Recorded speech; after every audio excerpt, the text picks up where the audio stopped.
We're about to stand in front of something that should not exist. Not because it breaks physics, but because it humiliates intuition. Imagine an object so massive that our entire solar system could fall inside it and never touch the sides, not orbit it, not skim it, vanish into it. This thing is the largest known gravitational object ever discovered, a black hole so oversized that even other black holes look unfinished beside it. It is not violent in the way explosions are violent. It is violent by presence alone, and once you realize where it is, how old it is, and how casually it exists in the universe, scale stops behaving the way your brain expects. We begin somewhere familiar, because the only way to enter the extreme is through something we already trust. We start at home. We know the sun. We know its weight in our lives. It holds everything together. 8 planets, belts of debris, icy clouds stretching far beyond Pluto. The sun is so massive that it accounts for 99.8% of all the mass in the solar system. Everything else, every planet, every moon, every atom of Earth adds up to a rounding error. Now imagine lining up suns. 1 sun, 10, 1,000, 1,000,000. Keep going. 1 billion suns. Now don't stop. Add 65 billion more. That is the mass of Ton 618. We're not talking about a star cluster. We're not talking about a galaxy. We're talking about a single object, one point of gravity, one location in space-time where matter has collapsed so completely that even light cannot leave once it crosses a boundary. TON 618 is a black hole. But that phrase does not prepare us for what this one does to scale. Black holes come in sizes. Stellar mass black holes form when massive stars die. They weigh a few times more than our sun. Supermassive black holes live in galaxy centers, millions or billions of solar masses. They orchestrate the dance of entire galaxies. Ton 618 does not fit cleanly into that category. It is so massive that astronomers quietly had to invent a new informal class just to talk about it, ultramassive black holes. Not because the math demanded it, because language did. If we replace the sun with TON 618, the event horizon alone, the point where escape becomes impossible, would extend far beyond the orbit of Pluto, far beyond the Kuiper belt, past the region where the solar wind finally gives up and the interstellar medium begins. You could place the Sun, Mercury, Venus, Earth, Mars, Jupiter, Saturn, Uranus, Neptune, and Pluto inside this black hole and still have room left over, vast room before you even touch the edge. And this is where gravity becomes deceptive. Ton 618 would not tear you apart from a distance. From far away, it would feel calm. Orbiting it at the distance, Earth orbits the sun would feel almost gentle. Gravity does not scream at you from afar. It whispers, patiently, relentlessly. The danger is not force. The danger is scale. Because once you start falling, there is no dramatic moment, no sudden pull, no warning siren. Space itself slopes inward, and you slide along that curve without realizing how steep it has become, until turning back is no longer an option. We have never seen TON 618 directly. No one ever will. What we see instead is its feeding. Ton 618 is not just a black hole. It is a quasar, a beacon powered by matter falling inward at unimaginable rates. As gas and dust spiral toward the event horizon, they heat up, collide, compress, and glow so intensely that the light outshines entire galaxies. This is how we know it exists. From over 10 billion light-years away, the light we detect left TON 618 when Earth was still assembling itself from debris, when multicellular life had not yet learned to exist, when the sun itself was young. And yet, even then, shockingly early in cosmic history, this black hole was already fully grown. That is the first crack in our intuition. Black holes are supposed to grow slowly, eat patiently, accumulate mass over time. Ton 618 did not wait. Somehow, in the crowded, violent early universe, it accumulated tens of billions of solar masses in a cosmic blink. Either it was born enormous, or it fed at rates that strain the upper limits of what accretion physics allows. We don't let that uncertainty end the story. We let it sharpen it. Because either answer is extreme. If it was born that large, then the early universe was capable of producing monsters, fully formed structures that leapfrogged the gradual ladder of cosmic evolution. If it grew that large so quickly, then gravity can organize chaos far more efficiently than we once believed. Either way, TON 618 is not an exception. It is a proof that the universe is comfortable with excess. We like to imagine the cosmos as balanced, elegant, economical. TON 618 is none of those things. It is wasteful in scale, indifferent to proportion. It does not optimize, it overwhelms. And still, it obeys the rules. Every equation holds, every observation fits, physics does not protest. Which means the problem is not reality. The problem is us. Our brains evolved to survive falling rocks and seasonal droughts. They did not evolve to picture an object whose shadow alone could swallow the orbit of Jupiter. So instead, we do what humans have always done at the edge of comprehension. We step closer. Not physically, conceptually. We imagine drifting toward it. From far away, TON 618 looks like a star, just another bright point in the sky. Even through powerful telescopes, it does not announce its danger. Its light is brilliant. Yes, but beauty does not equal safety in the universe. As we approach, the accretion disk grows larger, wider than solar systems, glowing with energies that shred atoms. Magnetic fields twist like invisible hurricanes. Jets of radiation fire outward for distances measured not in kilometers, but in millions of light years. And still, the center remains dark. The event horizon does not shine, it does not glow, it does not reflect. It erases. Cross it, and the universe loses track of you forever.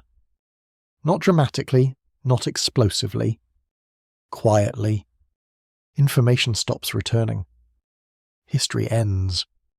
TON 618 does not roar. It waits. And as we continue this descent not into the black hole, but into understanding its place, we begin to feel something shift. Not fear exactly. Something colder. Something steadier. Perspective. Because TON 618 is not hunting us. It is not aware of us. It does not care. And that indifference is part of its power. We are not special to it. We are not even small. We are irrelevant. Yet we are here, thinking about it, measuring it, naming it, turning a gravitational abyss 10 billion light years away into an image inside the mind. That is the human counterweight. Gravity bends space-time. Tension bends meaning. And once we realize that, the story does not end at the edge of the event horizon. It widens, because TON 618 is not the largest thing in the universe. It is simply the largest thing we have found so far. And the universe has a habit of going further than so far. To understand how extreme TON 618 really is, we have to resist the temptation to imagine it as a hole. That word misleads us. A black hole is not an emptiness. It is not a tunnel. It is not a void punched through reality. It is weight without surface. It is mass collapse so completely that space itself gives up trying to stay flat. When we talk about TON 618, we are not talking about an object sitting inside space. We are talking about an object that rewrites space in its vicinity. Around it, distances stretch, time slows, paths that once felt straight curve inward, not because something is pulling on them, but because there is no longer a straight path available. This is why scale matters more than force. If TON 618 were magically placed where the Sun is now, Earth would not be ripped apart instantly. Our orbit would change, yes, but the real transformation would be subtle at first, days would stretch, seasons would blur, the sky would darken as the sun disappeared, replaced by an invisible centre that offers no warmth, no light, no warning. We wouldn't feel terror immediately. We would feel confusion. Gravity at a distance is polite. It only becomes cruel when you're close enough that escape routes vanish. Anton 618's version of close spans distances that dwarf solar systems. The event horizon, the point of no return, is only the beginning of its reach. Far beyond that boundary lies the photon sphere, where even light can orbit. Beyond that, tidal forces begin to separate cause from effect. Signals slow, futures diverge. The universe starts behaving less like a stage and more like a current. By the time you realize you're falling has already been decided. This is not unique to TON 618. What is unique is how wide this gradient stretches. Most black holes are steep cliffs. TON 618 is a continent-sized slope. You could fall for days, weeks, years without being torn apart. Spaghettification, the stretching of matter by uneven gravity, happens only very near the centre. For a black hole this massive, the difference in gravity between your head and your feet remains small for a long time, which means something unsettling. You could cross the event horizon alive. No explosion, no flash, no cosmic scream. Just silence. Behind you, the universe freezes, redshifts, fades. Ahead of you, there is no ahead, only inward. And the size of TON 618 ensures that this inward journey is not brief. It is a long goodbye, but that is not where we stop. Because TON 618 is not defined by what happens inside it. It is defined by what happens around it. Quasars like TON 618 are among the brightest objects in the universe, not because the black hole emits light, but because the matter falling toward it does not go quietly. Gas spirals inward at relativistic speeds, heating to billions of degrees. Friction becomes radiation. Chaos becomes structure. Gravity becomes spectacle. The accretion disk around TON 618 is wider than many galaxies' central regions. It consumes matter at rates so extreme that entire stars could disappear into it without changing its appetite. And yet, even this feast is regulated. There is a limit to how fast a black hole can eat. Too much infalling matter produces too much radiation, which pushes back against the incoming flow. This balance, called the Eddington limit, acts like a cosmic throttle. TON 618 laughs at throttles. To reach its current mass so early in the universe, it must have fed at or near this limit continuously, without interruption, for hundreds of millions of years. No pauses, no starvation, no cosmic accidents knocking it off course. This suggests something about its environment. TON 618 did not grow alone. It lived in a region of space so dense with gas, so rich with matter, that feeding was effortless. While other black holes competed, merged, struggled, TON 618 was drowning in abundance. The early universe was not calm. It was crowded. Galaxies were closer, collisions were common, gas flowed freely, unbound by mature structures. In that chaos, gravity did what gravity always does, it found centres. TON 618 became one. And once a black hole reaches a certain mass, growth accelerates. More mass means stronger gravity. Stronger gravity means more efficient feeding. The rich get richer, not by chance, but by geometry. This is how monsters form.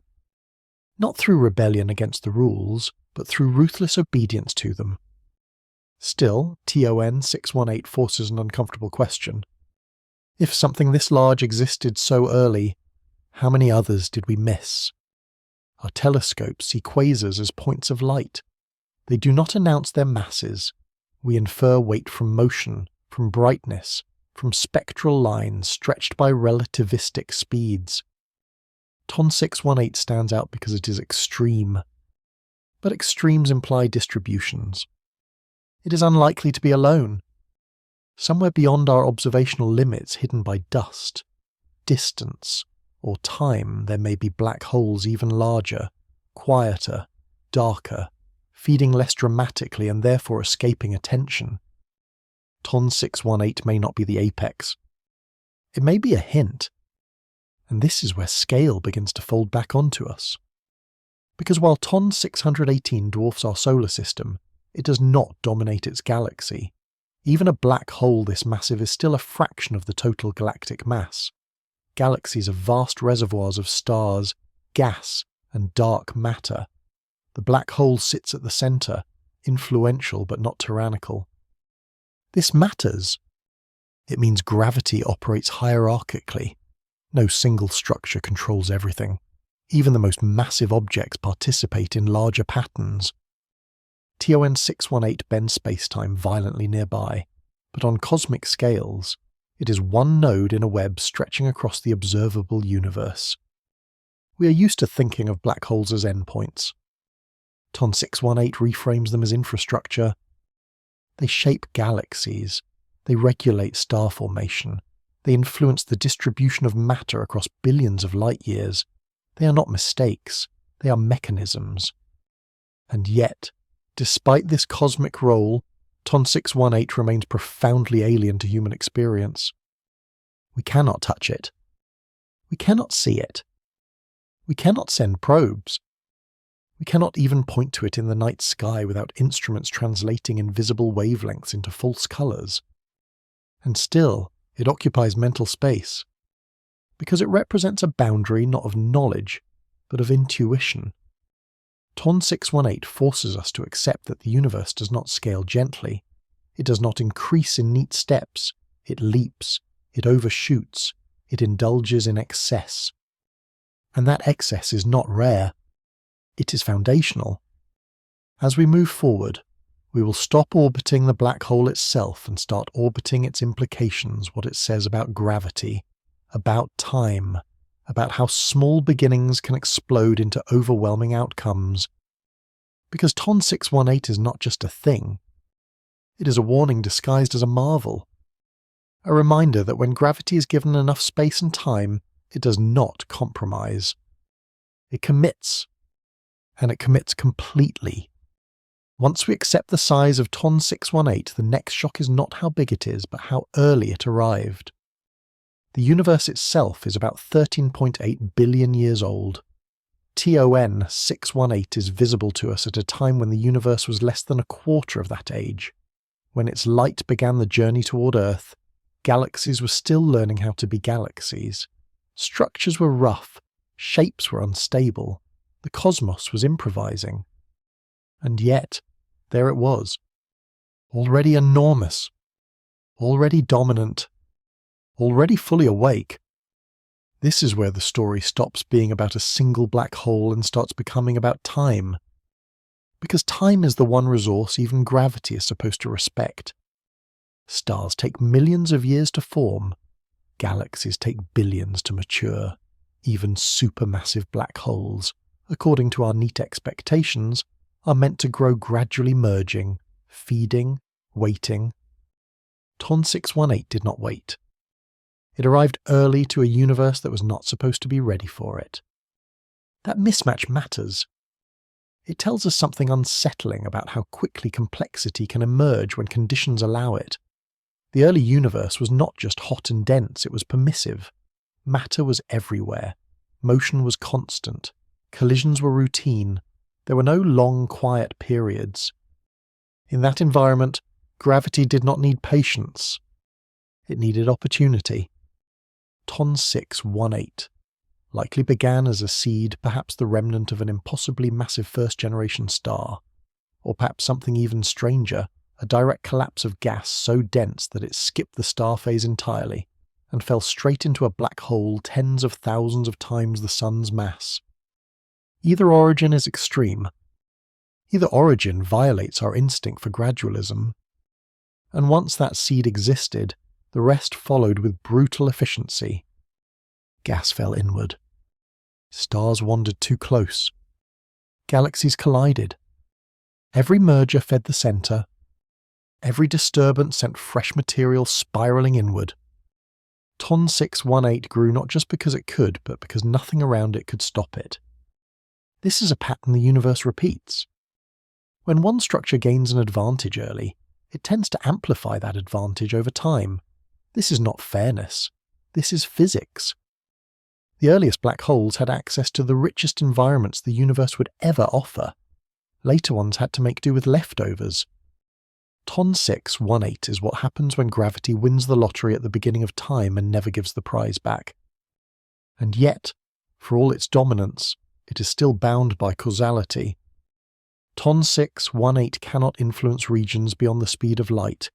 It cannot reach across the universe instantly. Its power is local, not magical. This is important, because it reminds us that even the most extreme objects are not gods. They are consequences.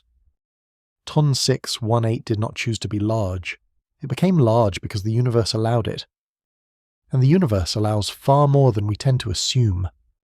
As we zoom out further, something curious happens to our fear. At close range, a black hole is terrifying. At cosmic distance, it becomes almost abstract. TON 618 is not a threat to us. It will never reach us. Its gravity will never tug on Earth in any measurable way. We are safe not because it is weak, but because space is vast. This is one of the universe's great balancing acts. It creates extremes, then separates them by distances so immense that their violence becomes irrelevant to most things. TON 618 can swallow stars without effort, but it cannot inconvenience a planet 10 billion light-years away. Scale neutralizes danger. Distance is the universe's safety mechanism. And yet, the psychological impact remains. Because TON 618 collapses our sense of proportion.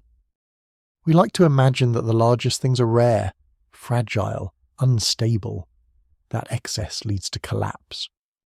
TON 618 has been stable for billions of years. It has not torn itself apart. It has not detonated. It has not run out of space-time. It persists. Which raises a deeper question. If the universe can support structures like this, if it can casually host objects with tens of billions of solar masses, then what does that say about the limits we imagine elsewhere? What else might exist beyond our current horizon? Not just bigger black holes, but larger patterns, deeper voids, more violent transitions. TON 618 does not sit at the edge of possibility. It sits at the edge of our observation. And those are not the same thing. Our telescopes are limited by sensitivity, by dust, by cosmic expansion, by time itself. Light from the earliest epochs is stretched thin, redshifted, weakened. We see the loudest objects first. TON 618 is loud. But quiet giants could be everywhere, black holes that no longer blaze as quasars, that sit dormant, massive, invisible except for the way they bend the motion of distant stars. In our own cosmic neighbourhood, we know of supermassive black holes weighing billions of suns. They are enormous but tame compared to TON 618. And that contrast matters. It tells us that there is a spectrum of outcomes, a diversity of gravitational histories.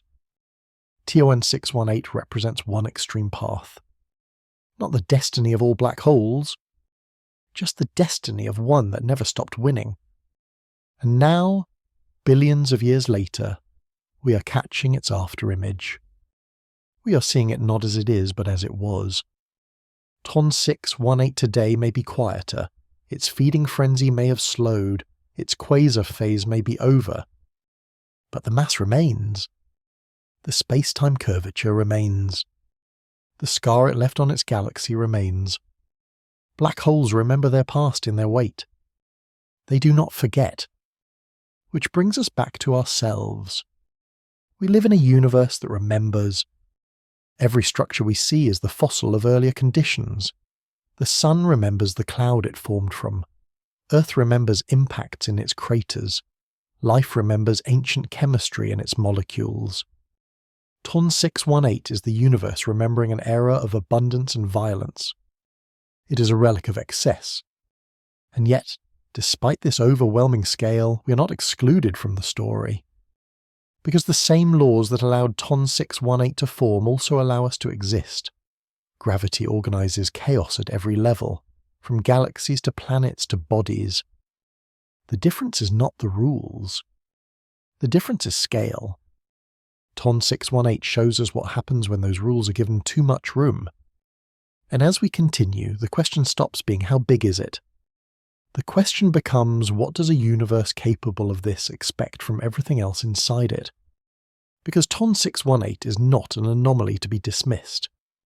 It is a signal that the universe is far more comfortable with extremes than we are. And that discomfort, quiet, persistent, is the beginning of awe. There is a moment when thinking about TON 618, when size stops being impressive and starts being destabilizing.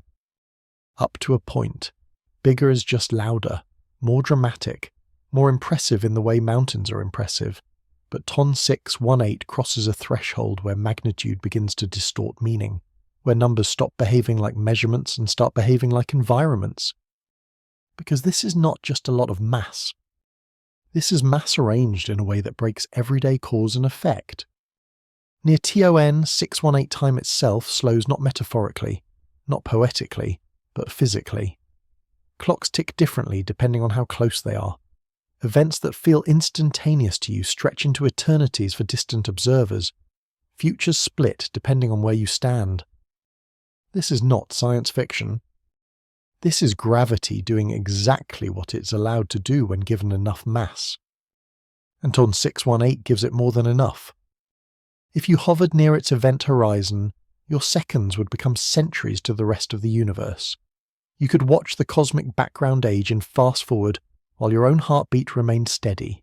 Galaxies would evolve, stars would be born and die. Civilizations, if they existed, could rise and vanish while you remained suspended in a slowed-down bubble of now. This is not survival. This is dislocation. Time would not stop for you, but it would abandon you. And here, again, a scale is the culprit. Smaller black holes produce violent tidal forces. They tear things apart quickly. Their time distortion zones are compact, intense, lethal. TON 618 spreads that distortion across vast distances. Its gravity is deep but smooth. Its space-time curvature is wide, not sharp. Which means something profoundly unsettling. The most massive black holes are, in some ways, the most gentle. They do not need to be brutal. They are inevitable. And inevitability is harder to fight than force. Now we pivot not inward, but outward. Because TON 618 does not exist in isolation. It sits inside a galaxy, embedded in dark matter, surrounded by structures shaped by its presence. Its gravity does not just consume, it organizes. The jets fired from its poles inject energy into surrounding space, heating gas, preventing star formation in some regions while triggering it in others. This feedback shapes the fate of the entire galaxy. Without the black hole, the galaxy would look different. With it, everything rearranges. This is one of the quiet revolutions of modern cosmology, realizing that black holes are not passive endpoints, but active regulators. They do not simply mark the death of matter they influence where life can eventually arise. TON 618, despite its indifference, participates in cosmic ecology. And that forces a strange reframing. This object capable of erasing stars, bending time, swallowing solar systems is also part of the process that makes structured universes possible. Excess and order are not opposites. They are partners. But TON 618 pushes this partnership to its limit.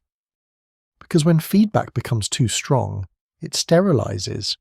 When gravity dominates too completely, complexity collapses into simplicity. TON 618 is balanced on that edge. Its existence tells us that galaxies can survive even under the influence of monsters. That structure can persist alongside extremity. But not without cost. Some regions around TON 618 are likely barren gas too hot, too disturbed, too energetic to settle into stars. Other regions may flourish in its shadow, shaped by waves of energy released long ago. From a distance, this looks like abstract dynamics. Up close, it is destiny written in gravity. Now bring the scale back down. Back to us. We exist because our black hole is modest. The Milky Way's central black hole, Sagittarius a star, weighs about 4 million suns, enormous by human standards, trivial by ton 618. And that modesty matters. Sagittarius a star is quiet, its feeding rate is low, its influence is gentle enough that stars can orbit peacefully for billions of years. Planets can form. Life can emerge without being sterilized by radiation floods or gravitational chaos. Our galaxy's center is restrained. Ton 618 is not. This is not an accident. It is a selection. Universes produce many outcomes. Only some outcomes allow observers. Ton 618 exists in a universe that allows observers elsewhere. We are not its audience. We are its consequence. And this is where awe turns reflective. Because the same physics that allows Ton 618 to dominate also allows balance to exist nearby. Extremes do not cancel moderation, they frame it. We feel small next to TON 618, but that smallness is not a failure. It is a feature. It means we're far from the edges where physics turns lethal. It means we live in a quiet zone of a loud universe. And quiet zones are rare. Ton 618 reminds us that the universe is not optimized for comfort. It is optimized for possibility. Most possibilities are hostile. Some are benign. A few are habitable. We occupy one of the few, not because the universe favors us, but because it allows everything and lets selection do the rest. This is not comforting in a sentimental way. It is stabilizing in a cosmic one. We do not need the universe to be gentle everywhere. We need it to be gentle somewhere. Ton 618 can exist because it is far away, and that distance is not a coincidence. It is what makes perspective possible. As we continue, we will stop thinking of TON 618 as a singular monster and start seeing it as a marker, a signpost pointing toward what gravity becomes when left alone with too much material and too little resistance. Because Ton 618 is not the end of the story of mass. It is a preview of what mass does when nothing tells it to stop. And the universe rarely tells anything to stop.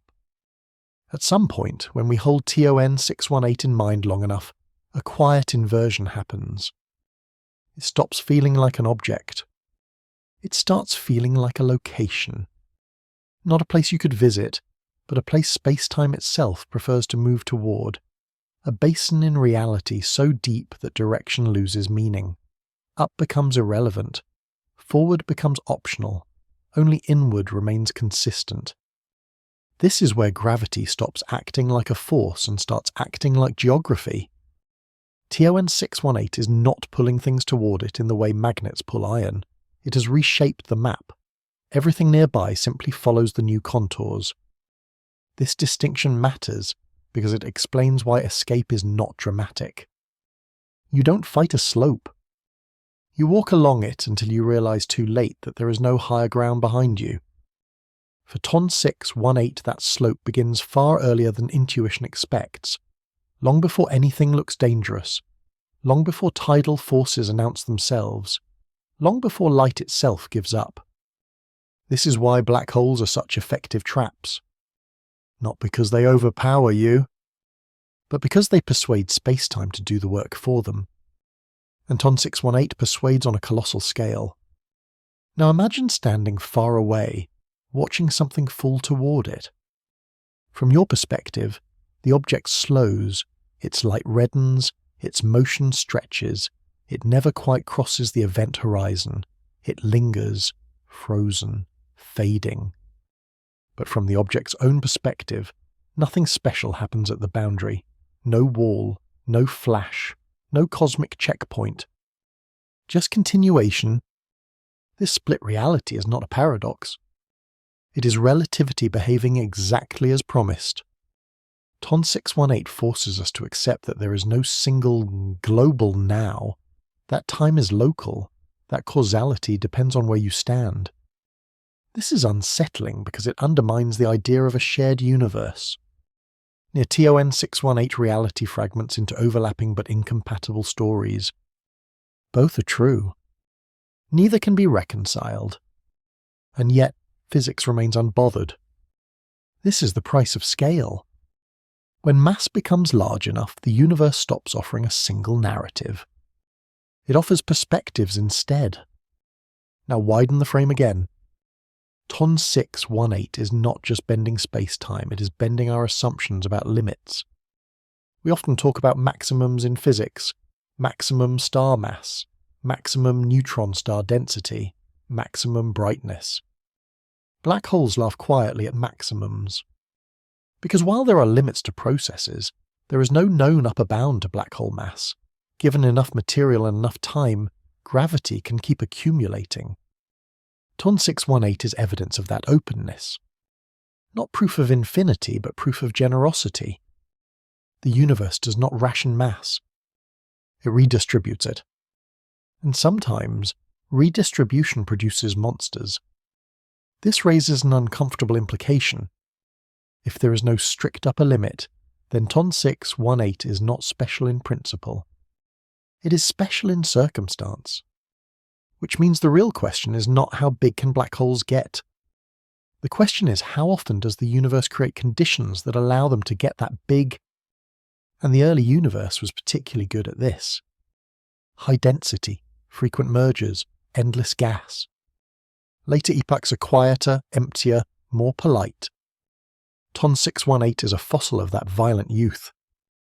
A reminder that the universe did not begin gently and then grow wild. It began wild and then learned restraint.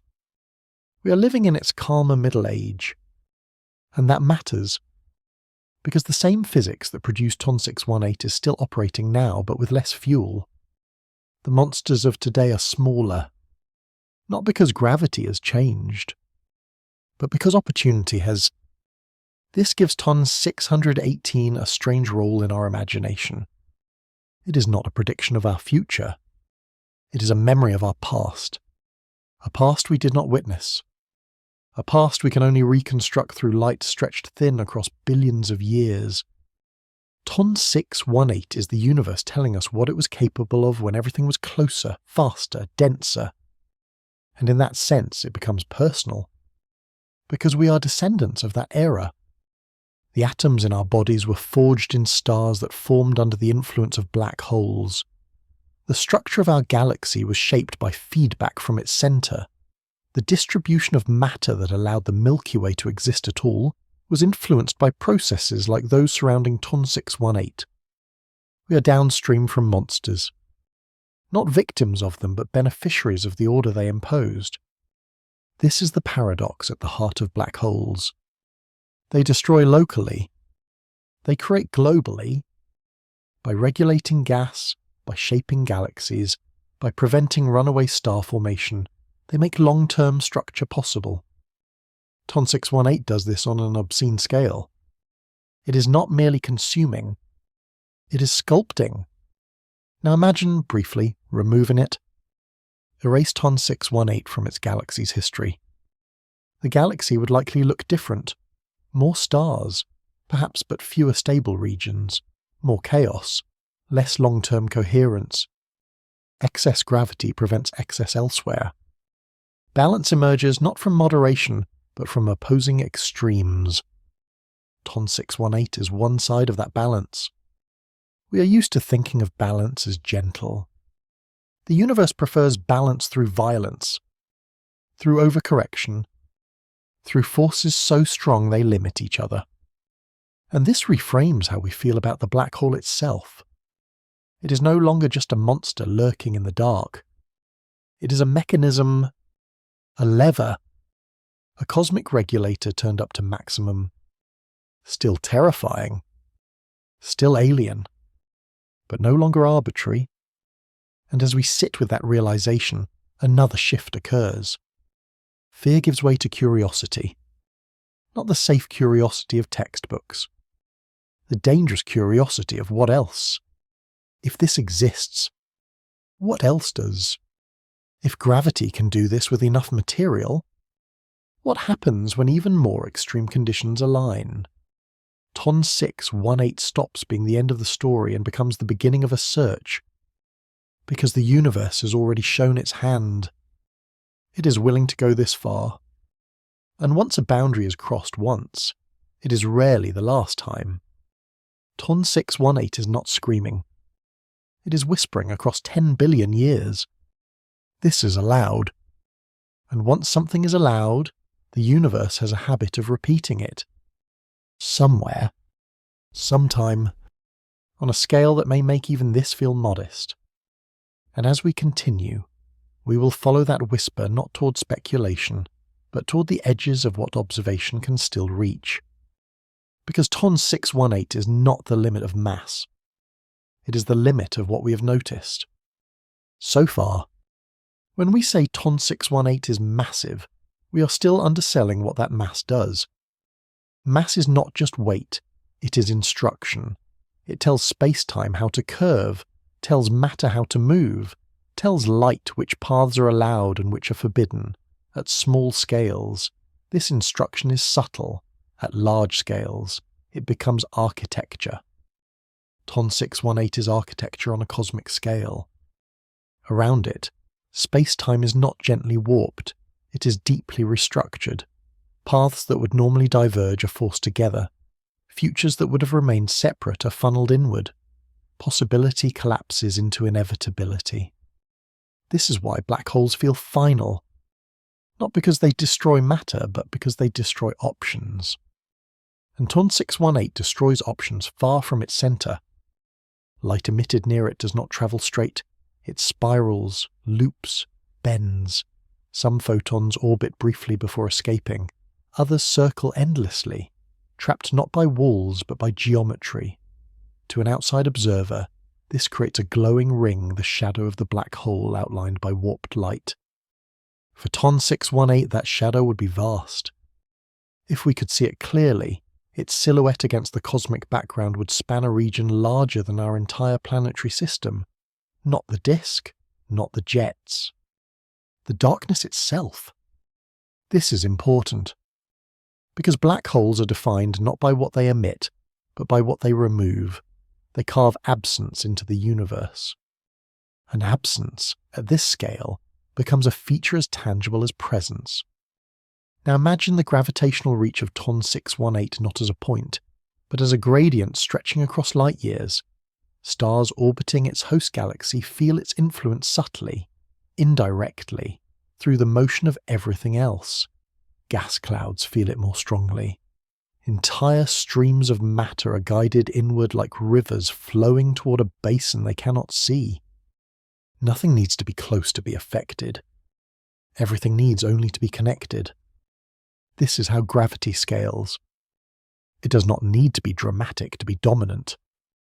Ton 618 does not announce itself with explosions. Its most powerful influence is quiet, persistent, and cumulative. Over millions of years, it rearranges the galaxy. Over billions, it defines it. This brings us to a strange comparison. Ton 618 weighs tens of billions of suns, but the Milky Way weighs over 1 trillion suns. So how can something so small matter so much? Because location matters more than proportion. Ton 618 sits at the centre. Centres are leverage points. Push gently at the edge of a system and nothing happens. Push subtly at the centre and everything reconfigures. Black holes exploit this asymmetry. They do not need to outweigh their surroundings.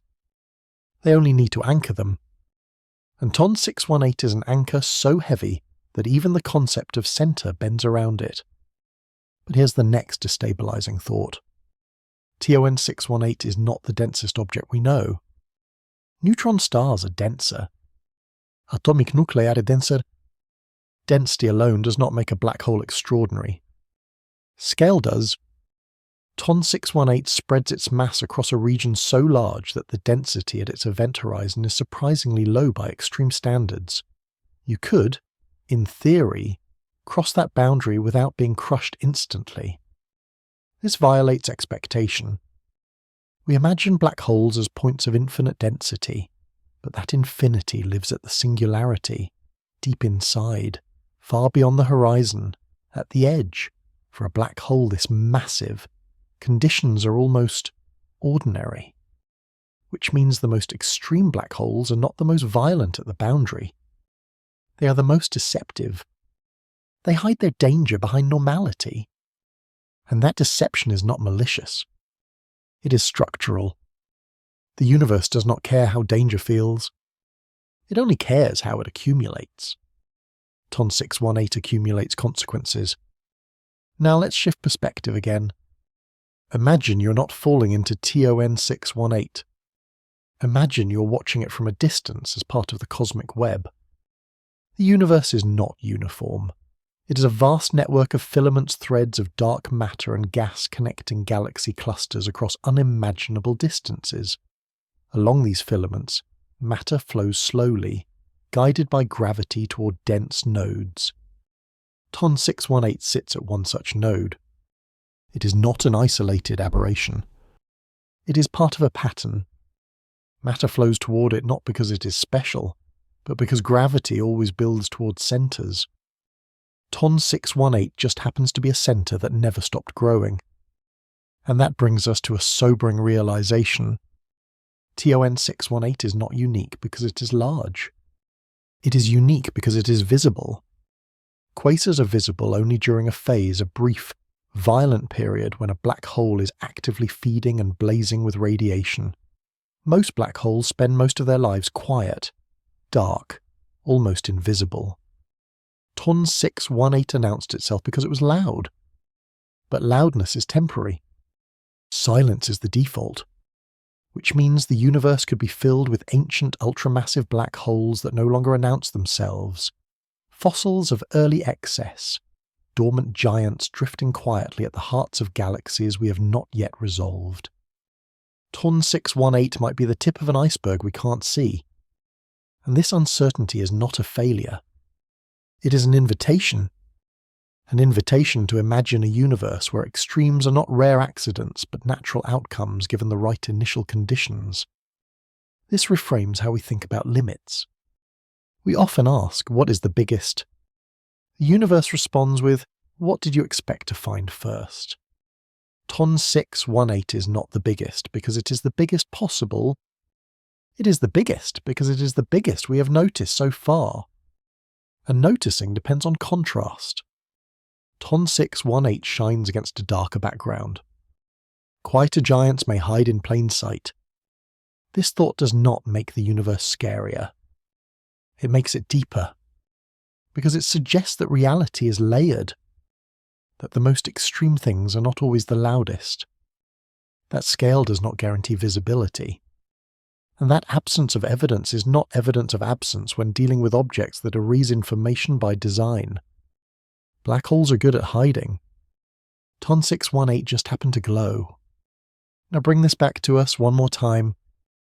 We are creatures of surface and light. We navigate by seeing, by touching, by sensing immediate gradients. TON 618 exists in a regime where those instincts fail completely. And yet, we can still infer it. From subtle wobbles, from stretched wavelengths, from patterns in noise. This is a quiet triumph. Not over nature, but within it. We cannot visit TON 618. We cannot survive near it. But we can know that it exists. And knowing that reshapes our sense of what the universe is willing to do.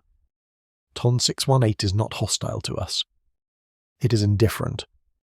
And indifference, when combined with immense power, is the most honest state the universe offers. There is no intent behind TON 618. No message. No lesson. And yet, meaning leaks out anyway.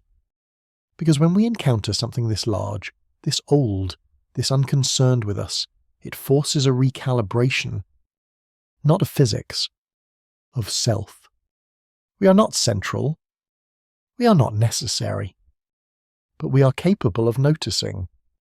And that capability is rare. TON 618 does not care that we exist.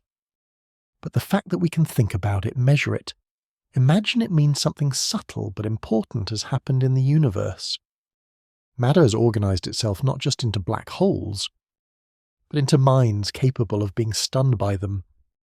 And that too is allowed. There is a temptation, after sitting with TON 618 long enough, to try to shrink it back down, to file it away as an outlier, a statistical fluke, something impressive but ultimately distant, irrelevant, contained. The universe does not reward that instinct, because TON 618 does not just sit in the universe. It exposes how the universe behaves when restraint is removed. And restraint, it turns out, is not a fundamental rule. It is a side effect of circumstance. Gravity has no built-in moderation, no internal brake, no preference for elegance. It takes whatever mass it is given and does exactly one thing with it. It curves space-time harder. Give it a little and you get orbits. Give it more and you get stars. Give it too much and you get inevitability. TON 618 lives at that last threshold. Not because gravity changes there, but because everything else stops mattering. Pressure fails. Radiation fails. Nuclear forces fail. Even information fails. This is why black holes feel like endings. They are the place where competing influences finally lose the argument. But TON 618 adds a layer that smaller black holes don't. It shows us that endings can be vast. That collapse does not have to be sudden. That destruction can be spacious, which leads to a subtle psychological shift. We stop imagining falling into TON 618. We start imagining being inside its influence long before we realize it. This mirrors something deeply human. Most irreversible processes do not announce themselves at the moment of no return. They announce themselves earlier, quietly, while escape still feels possible. The point of no return is rarely dramatic. It is administrative, procedural, already settled. TON 618 is that idea scaled up to cosmic proportions. By the time you're close enough to notice danger, the geometry has already decided your fate. Now widen the lens again. Consider how rare it is for the universe to produce anything this coherent. TON 618 is not a random spray of matter. It is not a temporary storm. It is an organized concentration that has persisted for billions of years. It has survived mergers, turbulence, radiation pressure, and cosmic expansion. That persistence matters. It tells us that once gravity organizes mass into a black hole of sufficient size, it becomes one of the most stable structures the universe can produce. Stars burn out. Galaxies collide. Clusters disperse. Black holes remain. TON 618 will likely exist long after its host galaxy changes beyond recognition, long after star formation ceases, long after the universe cools further. In some distant future, when most light sources have faded, ultra-massive black holes may be among the last monuments of structure left behind. Not active, not luminous, but still present, still curving space-time, still marking where mass once flowed abundantly. TON 618 is not just a monster of the past. It is a fossil of the future. And fossils are powerful because they compress deep time into a single object. TON 618 contains billions of years of history in its mass. Every solar mass it gained corresponds to stars formed, gas clouds collapsed, galaxies collided. Its weight is a ledger of cosmic events.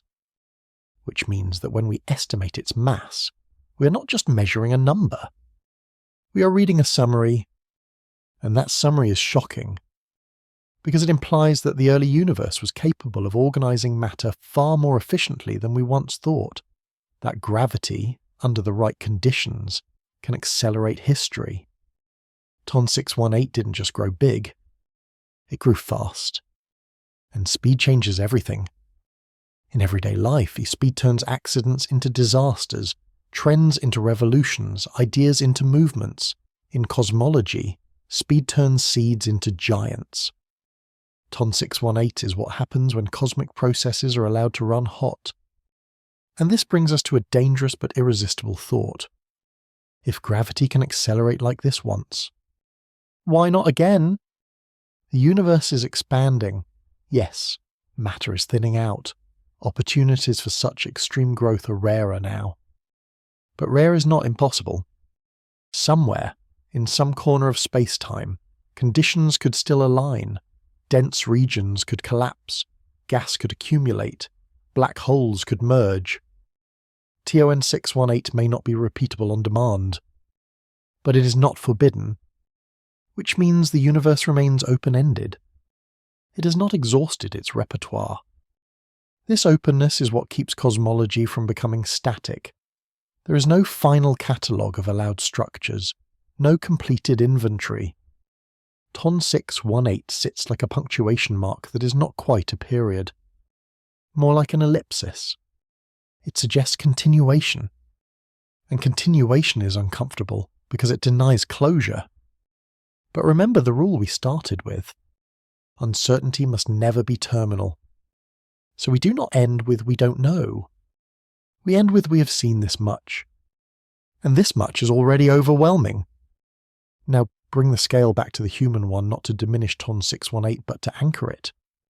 If the entire history of the universe were compressed into a single year, Ton 618's growth would have happened in the first few weeks. Humanity would appear in the last few minutes, written history in the final seconds. Ton 618 had already been massive for nearly the entire story.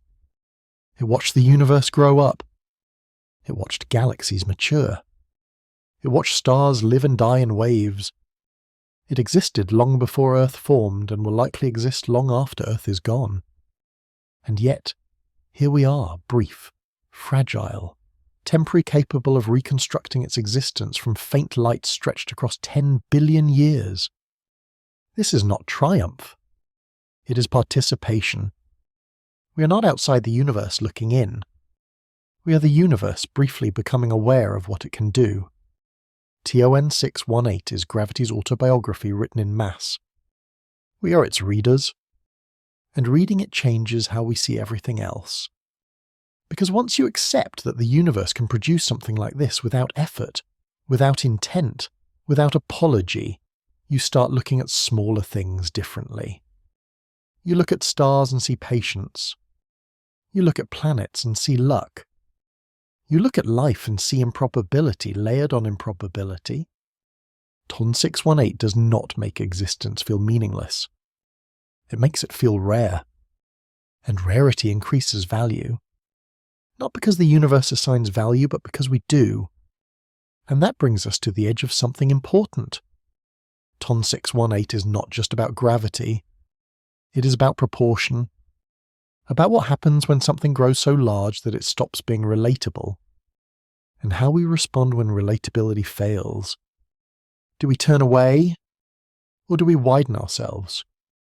Because the universe is not obligated to fit inside our intuitions. But we are capable, slowly, imperfectly, of stretching those intuitions outward.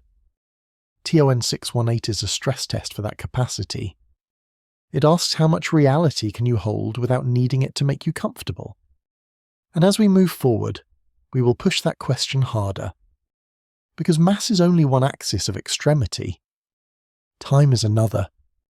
And when TON 618 meets time, the scale becomes even more destabilizing.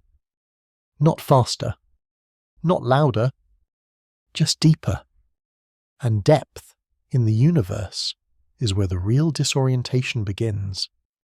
Time behaves badly near TON 618. Not dramatically, not with flashing warnings. It behaves badly in the quiet, corrosive way that makes your intuition unreliable long before anything breaks. We tend to think of time as a river flowing forward, steady, shared. Near Ton 618, that metaphor fails. Time becomes terrain, uneven, sloped, warped into gradients so extreme that before and after lose their universality. This is not poetry. This is geometry. The deeper the gravitational well, the slower time moves relative to the outside universe, and TON 618 digs one of the deepest wells known to exist.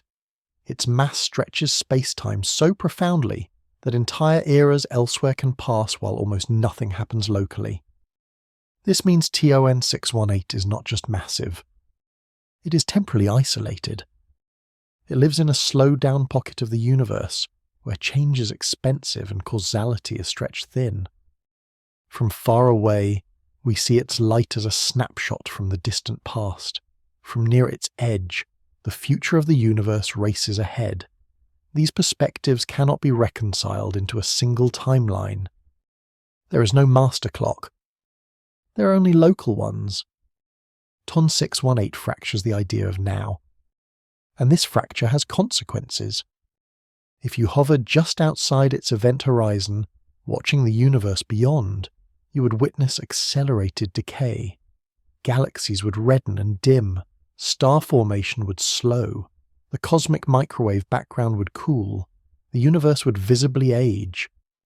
Meanwhile, to distant observers, you would appear frozen, suspended just above the horizon, your signal stretched into oblivion. Both views are correct. Neither can dominate. TON 618 forces us to abandon the idea that reality has a preferred frame. And that is deeply unsettling because preference is how humans navigate meaning. We like a central perspective. TON 618 denies us one. Now step even further back in time, back to when TON 618 was young. Its quasar phase was not just bright. It was violent in a slow, methodical way. Radiation pressure from the accretion disk blasted surrounding gas. Jets punched through interstellar medium at near-light speed, carving channels thousands of light-years long. Entire regions were heated, stirred, evacuated. This feedback throttled star formation. It decided which stars would be born and which never would. In this way, TON 618 reached beyond its immediate vicinity and influenced the future of its galaxy. Time, again, is the medium of power. TON 618 did not need to destroy stars directly. It only needed to change the conditions under which stars might form. This is how influence works at scale. You don't need force. You need leverage over time. And TON 618 had it. Now here is the inversion that matters. For all this influence, TON 618 is also trapped by time. Black holes grow, they feed, but eventually the universe changes around them. Gas becomes scarce, galaxies mature, collisions slow. Feeding ends. TON 618, like all black holes, will eventually become quiet. Not dead. Dormant. It will sit, massive and unchanged, while the universe evolves past it. In that sense, black holes are conservative structures. They store mass. They store history. They resist change. TON 618 is less a devourer than a vault. And what it stores is not just matter, but entropy. Every bit of disorder it absorbs simplifies the outside universe slightly. This is not a moral statement. It is bookkeeping. The universe trends toward entropy. Black holes are its accountants. TON 618 is an accounting firm the size of a solar system. This matters because it flips a common intuition. We imagine black holes as chaotic. In truth, they are among the most orderly objects known. Once matter crosses the horizon, it loses complexity, charge, spin, mass that's all that remains visible. Everything else is erased. TON 618 simplifies everything it touches. And simplicity, at this scale, is terrifying. Because it suggests that complexity is fragile. That stars, planets, life, all the intricate structures we cherish exist in a narrow band of conditions between chaos and collapse. TON 618 sits far beyond that band. It is what happens when collapse wins completely. But here is the stabilizing thought. Collapse does not spread infinitely. TON 618 does not grow forever. It does not consume the universe. It participates in a balance so vast that even its excess is contained. Cosmic expansion pulls matter apart. Dark energy accelerates that separation. Gravity gathers locally, but loses globally. Ton 618 is powerful, but it is not dominant over everything. This is the final insult to intuition. Even the largest black hole known is not the final authority. There are larger forces at play, and those forces are quieter still. Which brings us to an uncomfortable humility. We tend to rank phenomena by spectacle, brightness, violence, size, but the universe ranks by persistence. Dark energy shapes the fate of everything, and we barely feel it. Ton 618 shapes a galaxy, and we are stunned. Perspective matters. Now bring this back to the human frame. We live on a planet where time feels steady. Seconds tick. Days pass. Years accumulate. We forget that this steadiness is conditional. It exists because we are far from extreme gravity, because our clocks are not stretched, because space-time near us is nearly flat. Ton 618 reminds us that this normality is not guaranteed everywhere. Time itself is situational. And that realization does something subtle. It makes the present feel precious. Not because it is short, but because it is stable. We experience time as a shared flow because we are lucky in our placement. TON 618 exists in a regime where even that shared experience dissolves. And yet somehow, information about it reaches us. Light escapes its surroundings. Photons travel for billions of years. Our instruments catch them. Our minds reconstruct a monster we will never meet. This is fragile. This chain could have failed at countless points.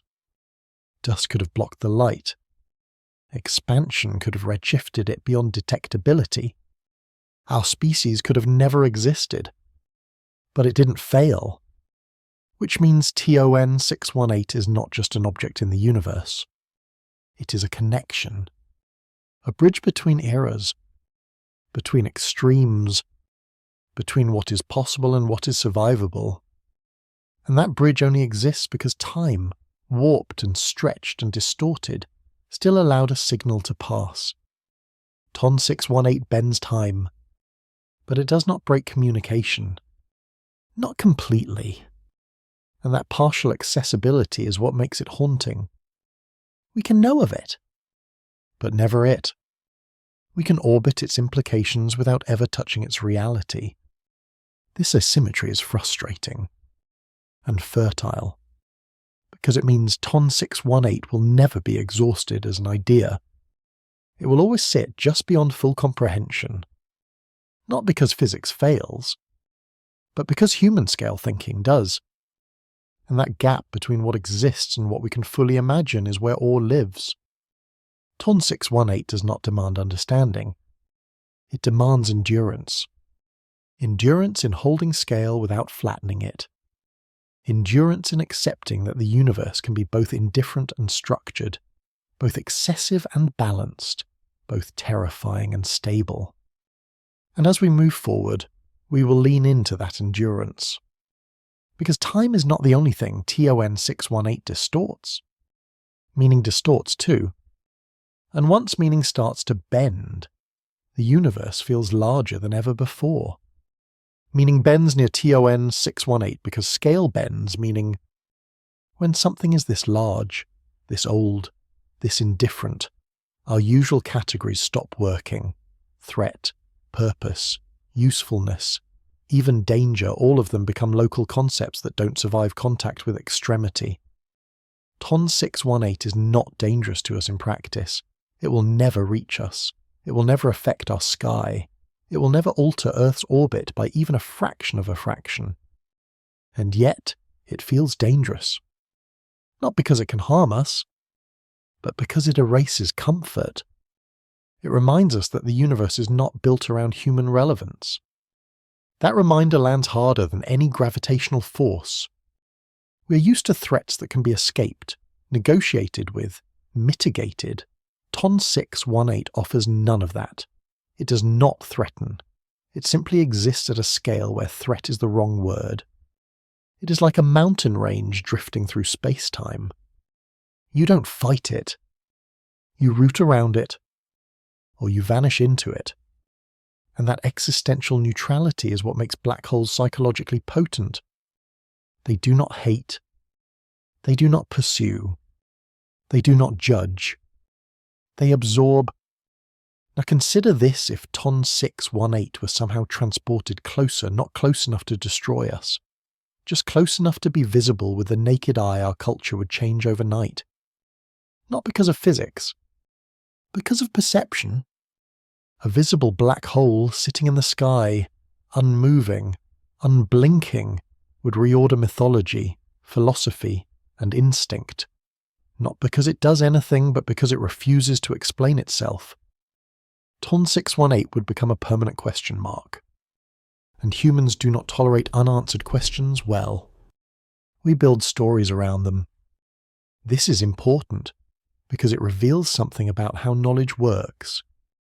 TON 618 is not meaningful on its own. It becomes meaningful when observed. Not because observation changes it, but because observation changes us. We are not passive receivers of cosmic information. We are interpreters. And when the input is extreme, interpretation stretches. TON 618 is an interpretive stress test. It asks whether we can hold something enormous without shrinking it into metaphor or dismissing it as irrelevant. Can we let it be what it is? Or do we need it to teach us something? Here's the quiet answer. TON 618 does not teach. It reveals. It reveals that the universe is comfortable operating far beyond the scales we evolved to understand. That complexity can arise quickly, persist indefinitely, and dissolve silently. It reveals that mass does not need intention to become overwhelming. It reveals that order and destruction are not opposites, but stages. And it reveals that we are not central, but we are still included. Included as witnesses. Now let's shift to a different comparison. TON 618 versus the Sun. The Sun is a furnace. It fuses hydrogen into helium, releasing energy that supports life on Earth. It is dynamic, active, changing. TON 618 does not fuse anything. It does not shine by its own effort. It does not burn fuel. It simply is. In terms of internal activity, the Sun is more alive. In terms of influence, TON 618 is incomparable. This contrast matters. It tells us that activity is not the same as impact. That loud processes can be small, and silent ones enormous. TON 618 is the quietest loud thing in the universe. Its influence is not measured in flashes or explosions, but in trajectories altered over millions of years. This long-term influence is easy to underestimate because it does not announce itself, but it accumulates. Everything about TON 618 accumulates. Mass accumulates. Time dilation accumulates. Entropy accumulates. Consequences accumulate. This accumulation is what makes black holes such effective endpoints. Not because they destroy quickly, but because they never give back. Now, consider entropy more carefully. Entropy is often described as disorder, but that's a simplification. It is really about the number of possible configurations a system can have. More entropy means more ways to be. Black holes, paradoxically, maximize entropy by minimizing visible complexity. They hide information. They compress possibilities into sameness. TON 618, with its immense horizon, represents an enormous reservoir of hidden information.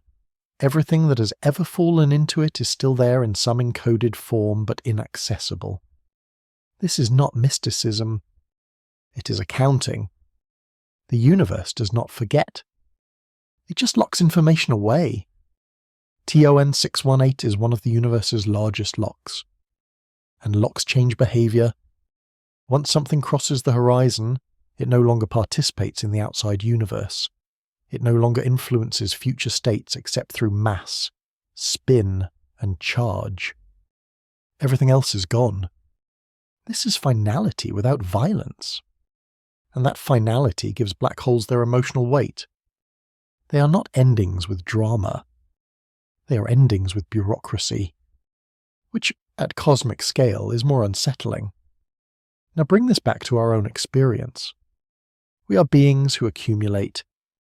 Memories accumulate. Consequences accumulate. History accumulates. We do not notice this day to day, but over decades the slope becomes apparent. Choices narrow. Options collapse. Ton 618 is that process magnified until it becomes visible. It is inevitability rendered physical. This is why thinking about black holes often triggers existential reflection. Not because they threaten us, but because they mirror something familiar at a scale that strips away comforting narratives. Ton 618 does not care what you meant to do. It cares only about what crossed the line. Now, step back again. TON 618 exists in a universe that is expanding. Every second, distant galaxies move farther apart. Space itself stretches. Over time, this expansion isolates regions of the universe from one another. In the far future, many galaxies will be unreachable. Light from them will never arrive. Ton 618 will sit in its region, massive, unchanged, while the rest of the universe slips away beyond causal contact. In that future, black holes become islands. Ton 618 may eventually be alone with the remnants of its galaxy, surrounded by emptiness expanding faster than light can cross. This is not apocalypse. It is dilution. The universe does not end with a bang. It thins. And in that thinning, the most massive, most stable structures persist the longest. Ton 618 is built for that future. It will outlast stars, outlast galaxies, outlast almost everything we recognize. Which reframes it one last time. Ton 618 is not just a monster of mass. It is a survivor. A structure optimized not for violence but for endurance. And endurance is the rarest trait in the universe. Most things burn out. Black holes wait. Ton 618 waits better than almost anything else. That waiting is not passive. It is encoded in space-time itself. And as we approach the later stages of this journey, we begin to see TON 618 less as an exception and more as a preview. A preview of what remains when complexity gives way to simplicity. When energy spreads out. When time stretches long. Ton 618 is not the universe at its beginning. It is a glimpse of the universe at its end. Massive. Quiet. Unconcerned. Still. And yet even here there is no emptiness. There is curvature. There is memory. There is presence. Ton 618 does not vanish into abstraction. It anchors the future. And that anchor, paradoxically, makes the present feel heavier. More specific. More temporary. Because when we realize what lasts, we cannot help but notice what doesn't. And noticing that does not cheapen existence. It sharpens it. Ton 618 is not a warning. It is a contrast. And contrasts, when held long enough, become clarity. We are small, but we are early. We are fragile, but we are here. And the universe, for a brief window, is quiet enough for us to notice something as overwhelming as Ton 618, and still return our attention to our own lives. Changed. Not corrected. Changed. And that change is the true gravity of this object. Not its mass, but its pull-on meaning itself. Once meaning bends far enough. Another realization slips in quietly. Ton 618 does not need to be imagined as active to remain powerful. Its dominance does not come from what it is doing now, but from what it has already done and from what it has made inevitable. Most of the universe runs on momentum. Stars shine because they were ignited long ago. Galaxies rotate because angular momentum was set in motion early. Even cosmic expansion carries inertia from the universe's first moments. TON 618 is momentum made solid. Every orbit around it, every jet it once launched, every star whose birth it delayed or prevented those effects persist long after the initial cause faded. Gravity does not forget. It does not decay with intention. It accumulates. This is why black holes feel so final. Not because they destroy everything instantly, but because they lock in outcomes. TON 618 has already decided much of its region's future. And it did so billions of years ago. Now imagine the early universe again, but this time not as a blank slate, but as a crowded negotiation.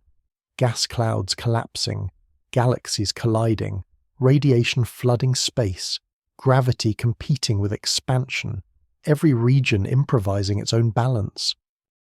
In that chaos, TON 618 was not a spectator. It was a decision point.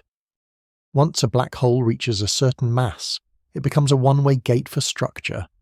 Gas that might have formed stars instead feeds the center. Energy that might have cooled instead heats surrounding space. Possibilities narrow. This is not malevolence. It is arithmetic. TON 618 didn't choose to dominate. Dominance emerged because mass crossed a threshold.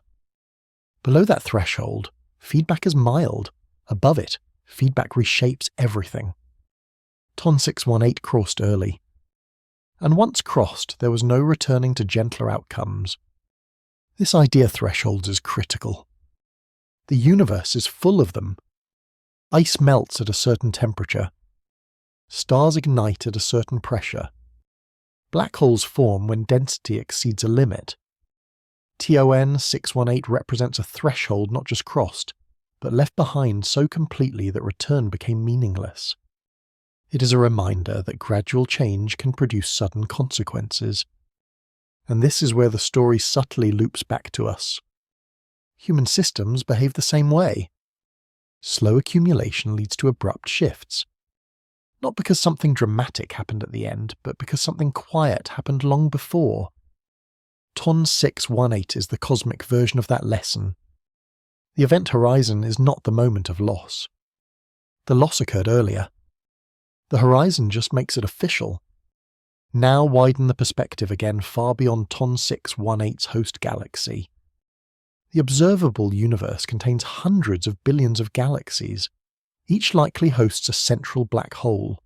Most are modest, some are large, a few are monstrous. TON 618 sits at the far edge of that distribution. But distributions do not end cleanly. They taper, which means for every TON 618 we detect, there may be many just below detection thresholds. Not quite as luminous, not quite as massive, but still absurd by human standards. TON 618 is a statistical outlier. But outliers define the shape of reality more than averages do. Averages are comfortable. Outliers reveal what is allowed. TON 618 reveals that the universe allows mass to concentrate on scales that flatten intuition. It allows time to warp so deeply that centuries and seconds become negotiable. It allows darkness to be as structured as light. This permission matters. Because once you know what is permitted, you stop asking whether something makes sense. You start asking whether conditions could align again. And alignment is the real rarity. TON 618 is not rare because it is forbidden. It is rare because it required alignment at the right moment in cosmic history. That moment has mostly passed. Mostly, which means the universe is not closed to surprise. Just less generous with opportunity. This is why cosmology remains alive. Not because we expect the universe to suddenly change rules, but because we know it has already shown us outcomes we didn't anticipate. TON 618 was not predicted. It was discovered. And discovery always arrives ahead of explanation. Now consider how we know its mass. We don't weigh it directly. We infer it from motion how fast gas orbits, how wide spectral lines stretch, how luminous the quasar becomes given physical limits. This indirectness matters. It means TON 618 is not a single measurement. It is a convergence. Multiple lines of evidence point to the same conclusion: something extremely massive sits there. This convergence makes the claim robust, but it also leaves room for refinement. Could the mass estimate change? Yes. Could it shrink by half? Possibly. Would that make it less extreme? Not meaningfully. Even if every estimate were overly generous, TON 618 would remain one of the largest black holes ever identified. The all survives correction. That's important, because it means the feeling does not depend on a single fragile number. It depends on scale separation. TON 618 is so far beyond familiar reference points that precision barely matters. Whether it weighs 40 billion suns or 60 billion suns does not change the story.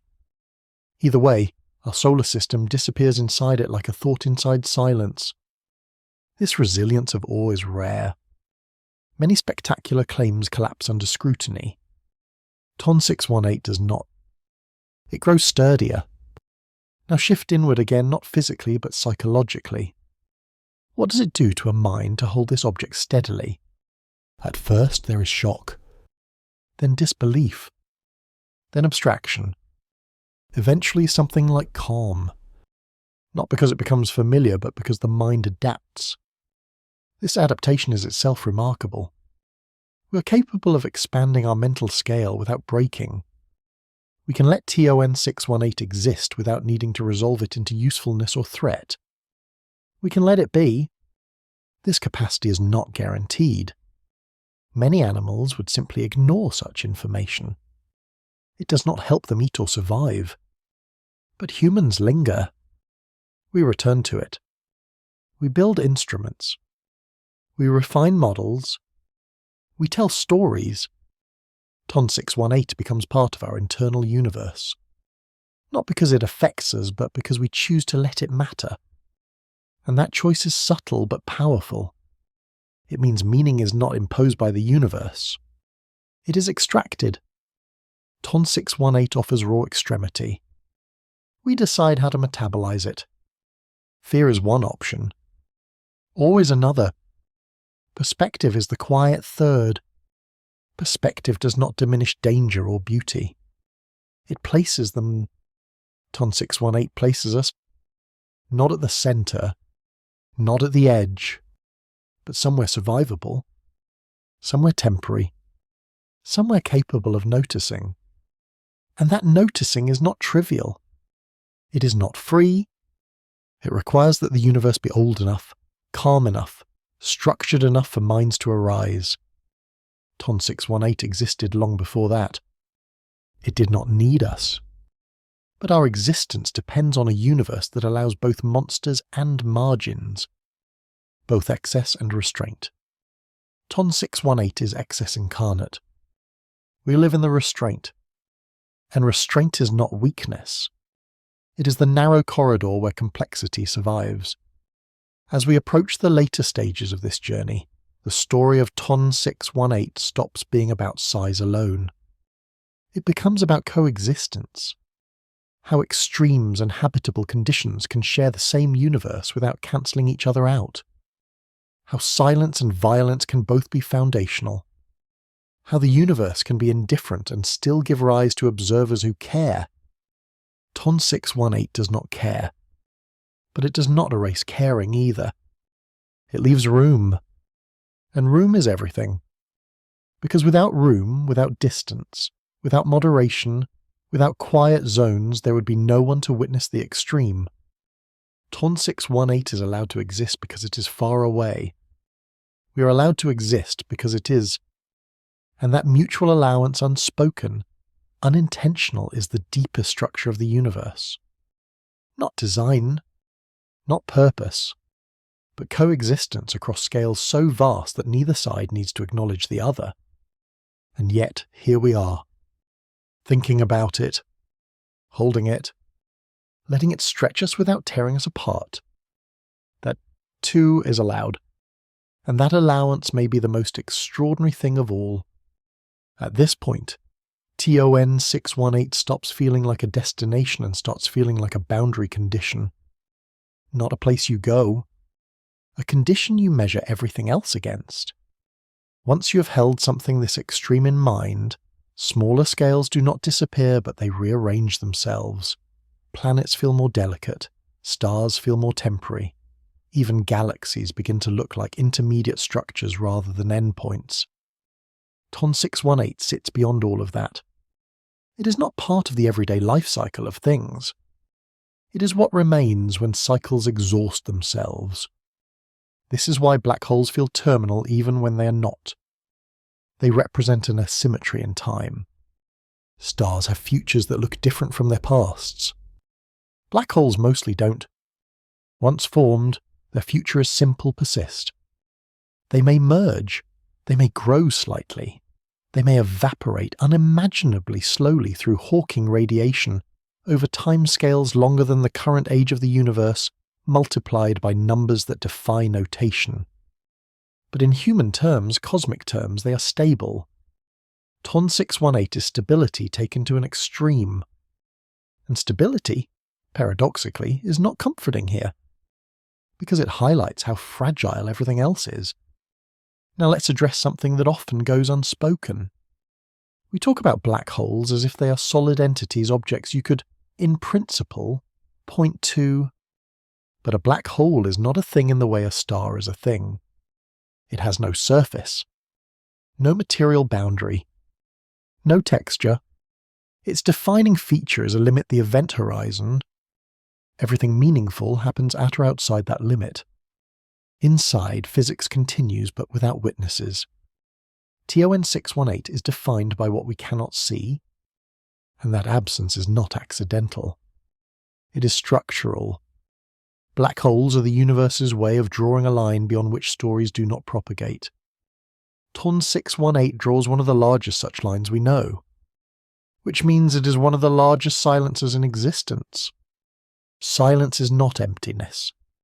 Silence is the absence of return. Now imagine how this would feel if you could approach it. Not in a spacecraft that imagery misleads.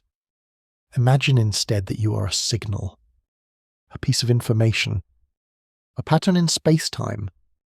As you drift toward TON 618, your ability to communicate outward weakens. Each attempt to announce your presence takes longer to escape. Your signal stretches, thins, reddens. You are still there, but you are becoming inaudible. Eventually, the universe stops hearing you. Not because you cease to exist, but because geometry stopped allowing your message to travel outward. This is not annihilation. It is isolation. TON 618 isolates perfectly. This is why black holes terrify information theorists more than astronauts. They challenge the idea that information is always preserved in an accessible way. TON 618 hides information behind a boundary that cannot be crossed from the outside. Whether that information is truly lost or merely encoded in ways we cannot yet decode is still an open frontier, but the emotional reality is the same. From our side, it's gone. And this matters because meaning is tied to communication. A thing that cannot communicate might as well not exist for us. TON 618 exists powerfully, but its interior does not participate in shared reality. It is real without being relational, and that is rare. Almost everything else in the universe interacts, exchanges, responds. TON 618 ends conversation. This does not make it evil. It makes it absolute, and absolutes unsettle us, because we live by exchange. Now let's place TON 618 inside the grandest timeline we can imagine. Trillions of years from now, stars will burn out. Galaxies will drift apart. New star formation will cease. The universe will enter a long, dim era where little happens.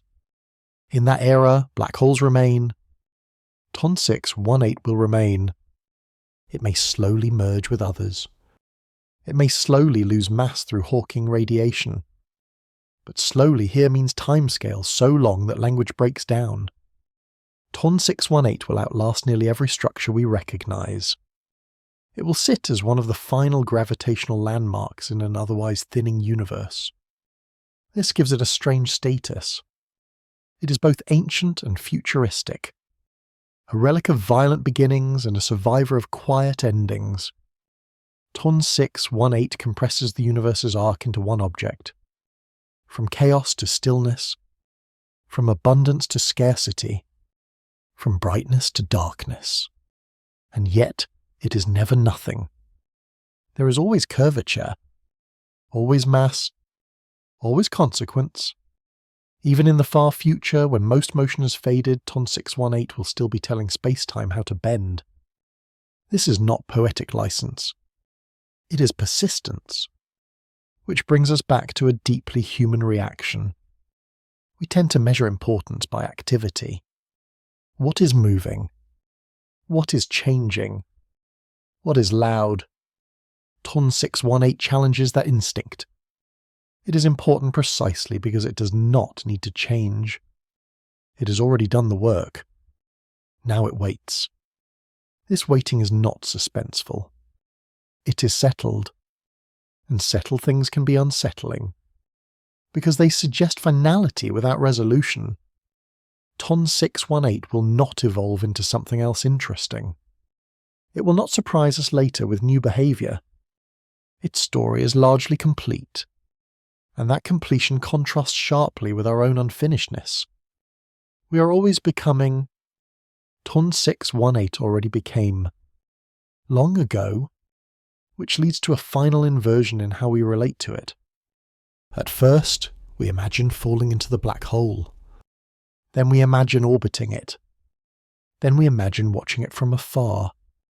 Eventually, we realize it is watching nothing. TON 618 does not observe. It does not record. It does not remember in any conscious sense.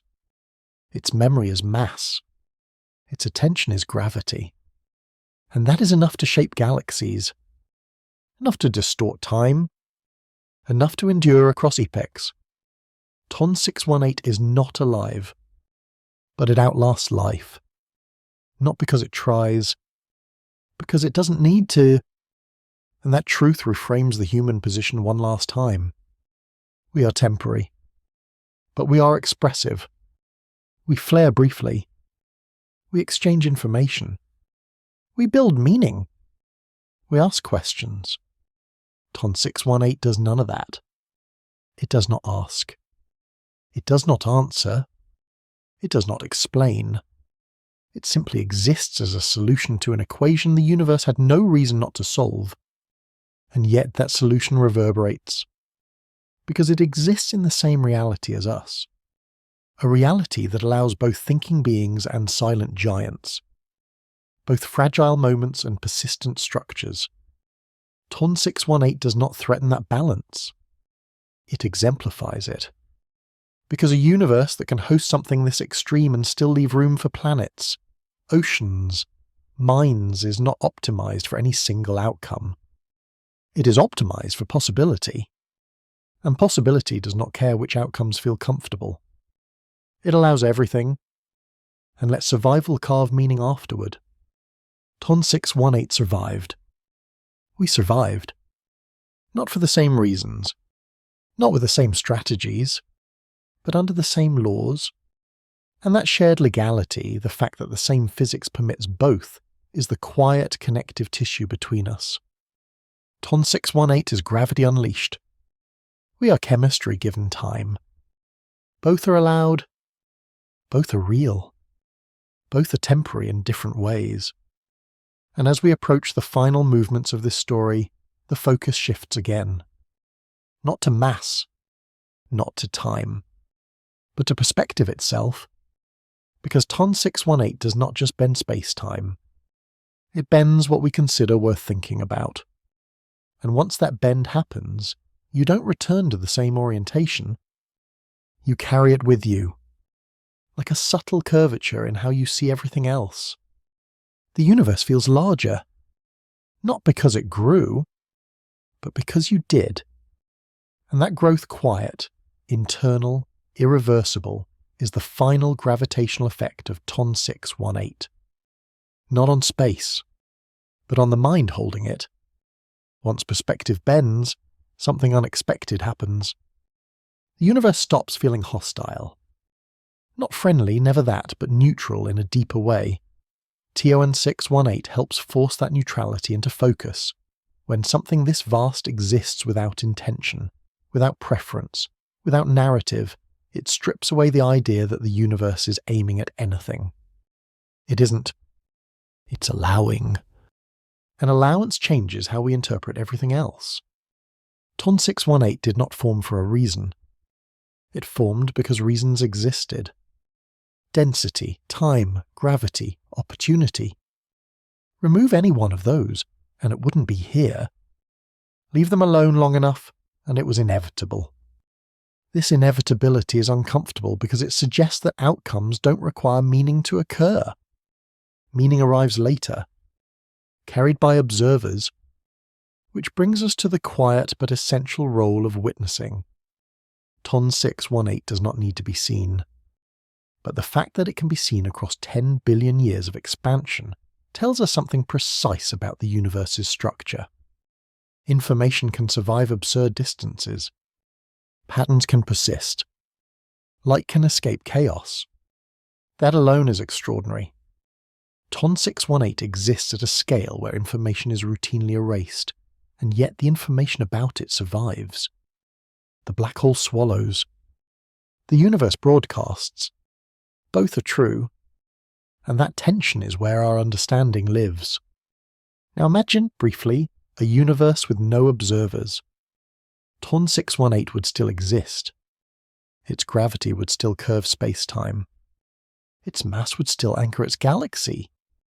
But nothing would register that fact. No scale would be violated. No awe would occur. No intuition would be challenged.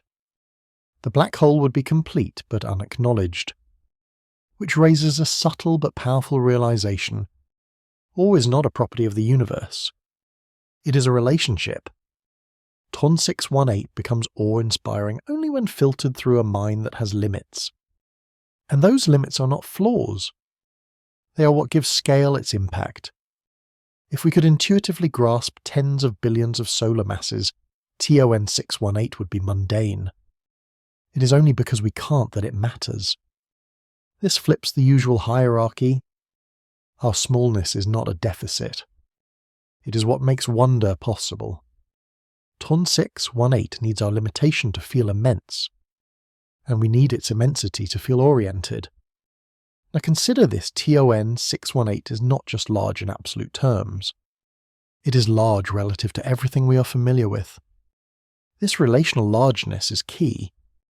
A universe filled only with black holes like TON 618 would be incomprehensible, but also unremarkable.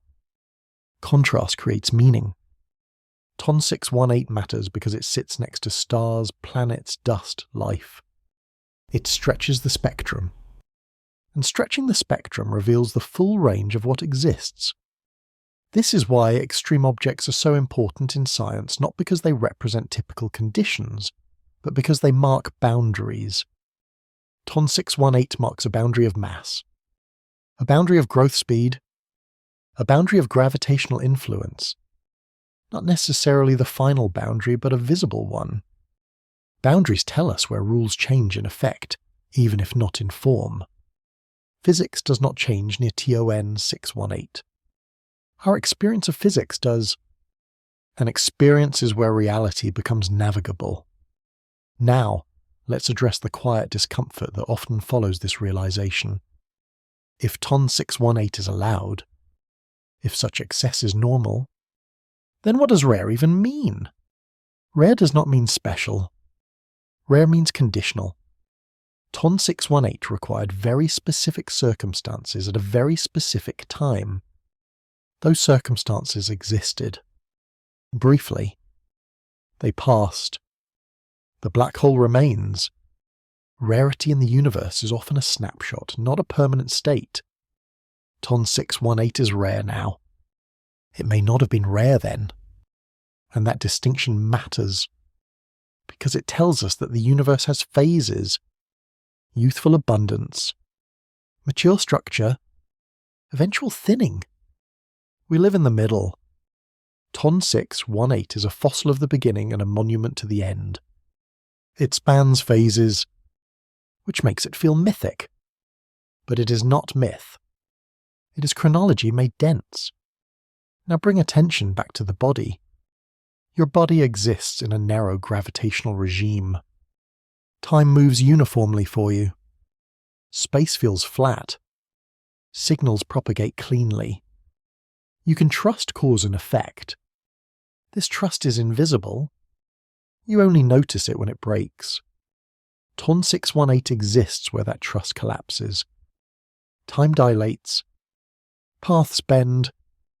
Communication fails. And yet physics does not panic.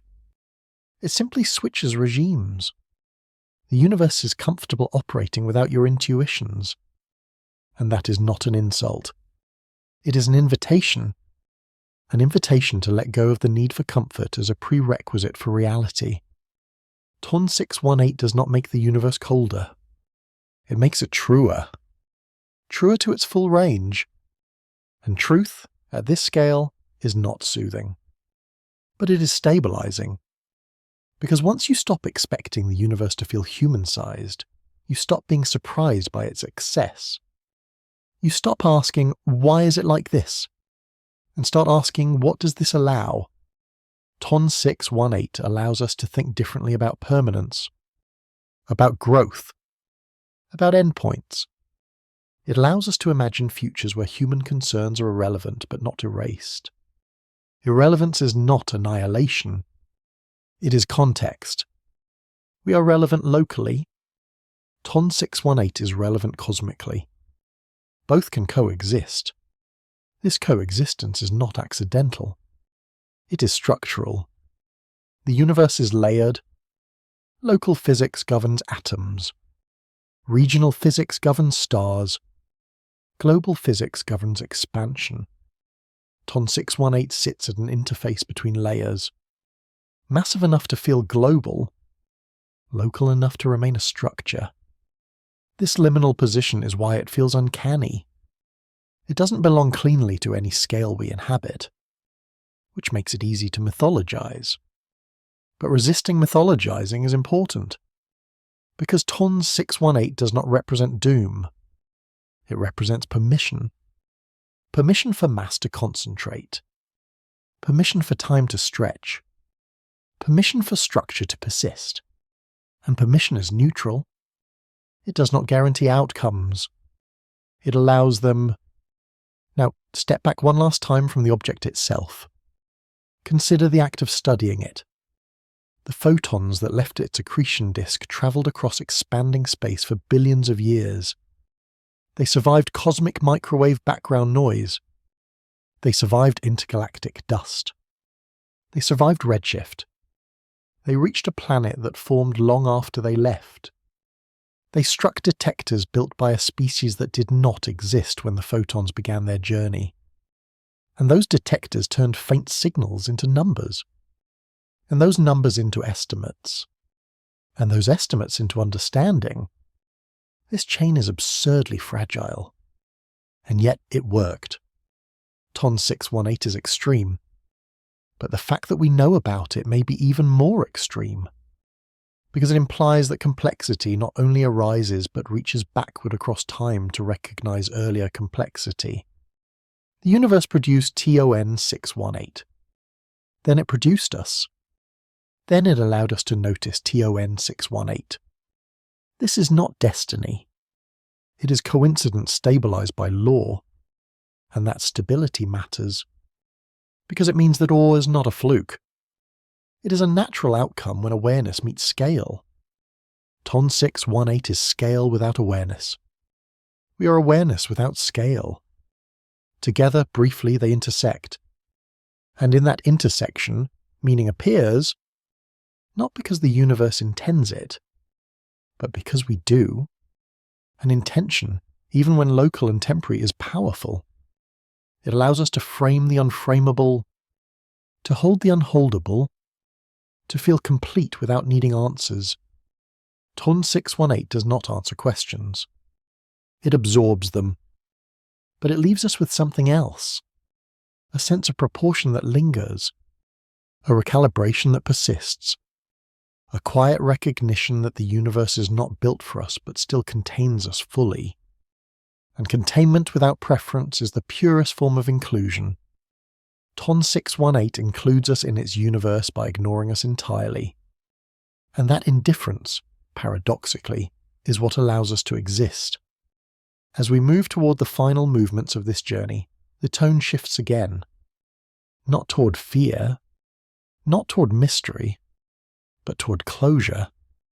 Not the closure of explanation, but the closure of feeling. Because by now, the dominant idea has settled in. Not how big TON 618 is, but what kind of universe produces something like it and still leaves room for minds to notice. That universe is not gentle, but it is coherent. And coherence, at this scale, is the deepest comfort available. We do not need to be central. We need to be possible. TON 618 confirms that possibility does not cap at comfort. It extends far beyond it. And knowing that does not make life smaller. It makes it sharper. Because if the universe can afford monsters, then fragile things surviving within it are not mistakes. They are achievements. Temporary, local, precious, and undeniably real. TON 618 does not compete with that reality. It frames it. And framing, finally, is where meaning rests. We are framed by something vast, and that vastness does not crush us. It holds us at a distance long enough to notice. That is enough. That is complete. And still we continue. There is a final adjustment the mind makes when it has lived with TON 618 long enough. It stops asking what the black hole is doing. It starts asking what it allows the universe to be. Because TON 618 is not an actor in the dramatic sense. It is not chasing outcomes. It is not escalating. It is not transforming anymore. It has already transformed. Now it simply enforces the geometry that transformation left behind. And geometry, once set, is unforgiving. Around TON 618 paths are constrained. Futures are narrowed. Energy flows along channels carved long ago. Even absence has shape. This is the quiet authority of mass. Not command, constraint. And constraint is how the universe expresses preference without intention. TON 618 does not choose what falls into it. It defines what can avoid falling into it. That distinction is subtle but absolute. Now think about how different this is from the forces we're used to. Wind pushes. Fire consumes. Predators pursue. Gravity does none of these. It waits. And waiting, when combined with inevitability, is the most efficient strategy imaginable. TON 618 is patience embodied. It has waited billions of years. It will wait billions more. Nothing about it hurries. This patience is not passive. It is encoded. Space-time around TON 618 has already been told how to behave. Every object that enters that region inherits those instructions automatically. No negotiation, no resistance. This is why black holes feel like laws rather than things. They are less like objects and more like verdicts. TON 618 is a verdict on what happens when mass is allowed to accumulate without interruption. And that verdict is clear. Eventually everything simplifies. Not violently, decisively. This simplification is not chaos. It is reduction. TON 618 reduces complex trajectories into inward curves. It reduces diverse histories into a single mass value. It reduces information into inaccessible form. In doing so, it reveals something profound about the universe. Complexity is temporary. Persistence favours simplicity. This is not pessimism. It is pattern recognition. Stars are complex. They fuse elements. They pulse. They flare. They die. Black holes are simple. They wait. Over long enough time, waiting wins. TON 618 is waiting perfected. And yet, this is not the end of the story. Because simplicity does not erase complexity everywhere at once. It coexists with it. TON 618 sits beside stars, beside dust, beside chemistry. The universe does not rush to simplify everything. It allows pockets of complexity to exist where conditions permit. We are one of those pockets. Life is another. Civilizations, perhaps briefly. TON 618 does not cancel these pockets. It ignores them. And ignorance, again, is key. The universe does not actively oppose complexity. It simply does not protect it, which means complexity survives only where conditions are right. Not because it is favoured, but because it is permitted. TON 618 exists because conditions permitted it. We exist because conditions permitted us. There is symmetry here. Not of scale, of legitimacy. Both outcomes are valid. Both obey the same laws. Both are temporary in different ways. TON 618 will last longer than us. But it will not last forever. Given enough time, even black holes evaporate. In the farthest future imaginable, long after galaxies fade, long after protons may decay, black holes slowly lose mass through quantum processes, leaking energy into emptiness. TON 618 will eventually shrink. Eventually disappear? Not explosively. Not dramatically. Quietly. Over timescales so vast they make its current age feel brief. This is important, because it means nothing is truly permanent. Not even the most massive, patient structures the universe can produce. TON 618 is enduring, but not eternal, and that distinction matters. Eternity implies purpose. Endurance implies process. TON 618 is process frozen into shape. Now bring this realization back to the present moment. We are alive in a universe where TON 618 exists. That fact does not change our daily physics, but it changes our mental horizon. It tells us the ceiling of what gravity can do. It tells us how far from the center we are. It tells us that moderation is not the universe's default but a local condition. And local conditions are precious. We often imagine that to matter, something must be large, permanent, or powerful. TON 618 dismantles that assumption. It is large and powerful, but it does not care. We are small and fragile, but we do. Caring is not scalable.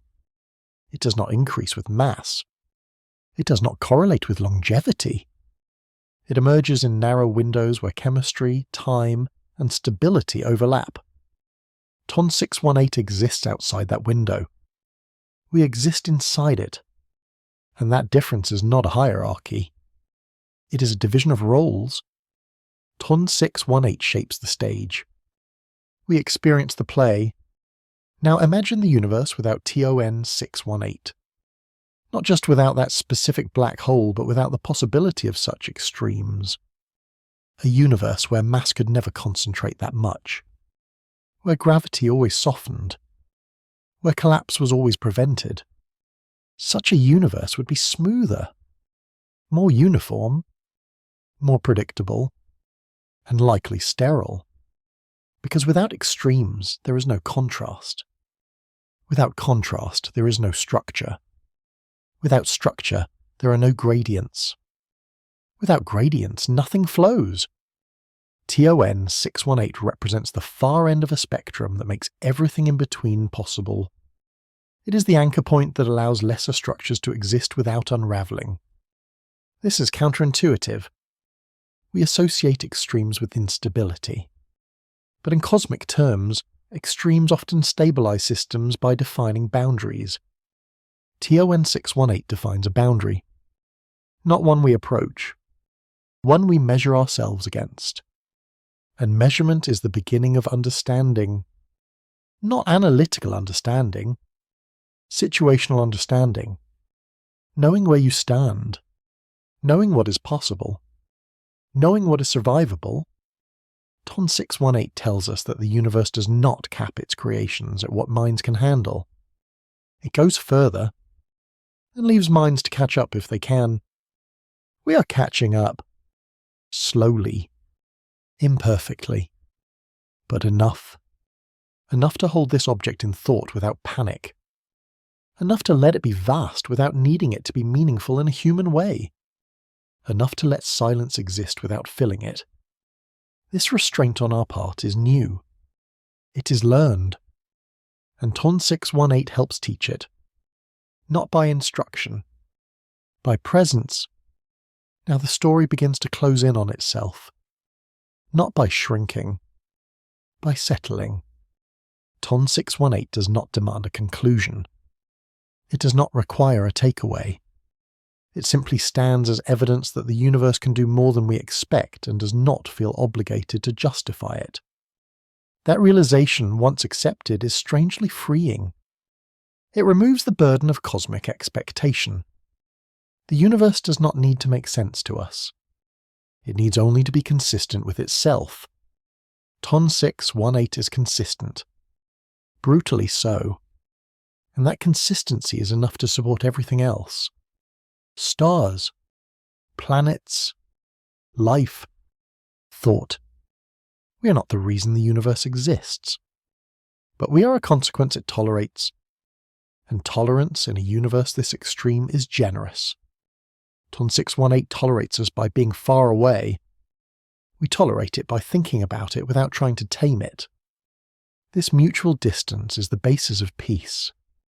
Not harmony. Peace. And peace, at cosmic scale, is not quiet. It is balanced indifference. The universe does not notice us. We notice it. That asymmetry is fine. It does not need to be resolved. It only needs to be acknowledged. TON 618 acknowledges nothing. We acknowledge everything. And that difference again is not a flaw. It is the arrangement. As we approach the final stretch, one image remains dominant. Not of a black disk in space. Not of stars being torn apart. But of scale itself bending smoothly, silently, inevitably inward. A slope so vast you can stand on it for eons without realizing where it leads. That slope is TON 618's true form. Not a hole. Not a monster. A geometry. And geometry does not argue. It simply is. Holding that image is enough. You don't need more facts. You don't need more numbers. You don't need more explanation. You have the shape. And once you have the shape, the universe feels different. Not smaller. Not colder. Just deeper. And depth, once felt, does not go away. It stays with you. Quietly. Like gravity. Always there. Always patient. Always waiting. Depth has a consequence the mind doesn't expect at first. It slows everything down. Not externally, life still moves. Days still pass, but internally. Thoughts stretch. Reactions soften. Urgency dissolves. When you've held something as vast as TON 618, smaller pressures lose their sharpness, not because they vanish, but because they are no longer absolute. This is the after effect of scale. TON 618 does not make problems disappear. It reframes them, and reframing is a powerful quiet force. Because once you know the universe can host something that massive, that patient, that indifferent and still remain coherent, your instinct to panic weakens. Not out of denial, out of proportion. TON 618 is not a comfort object.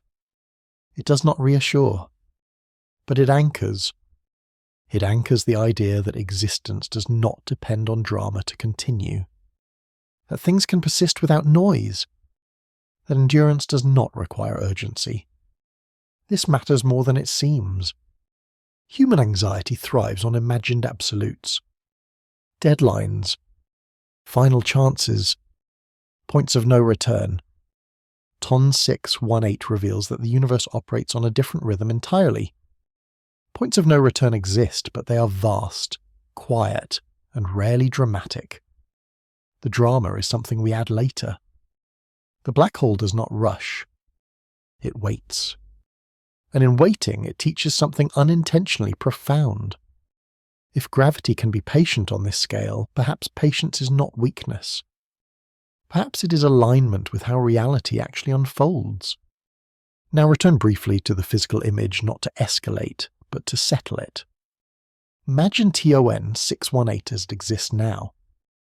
Not feeding violently, not blazing, just sitting.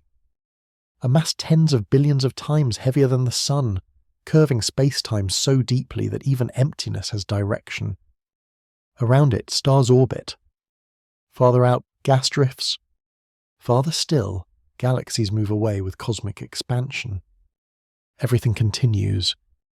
TON 618 does not need to announce itself. Its influence is already written into motion. This is gravity's final form.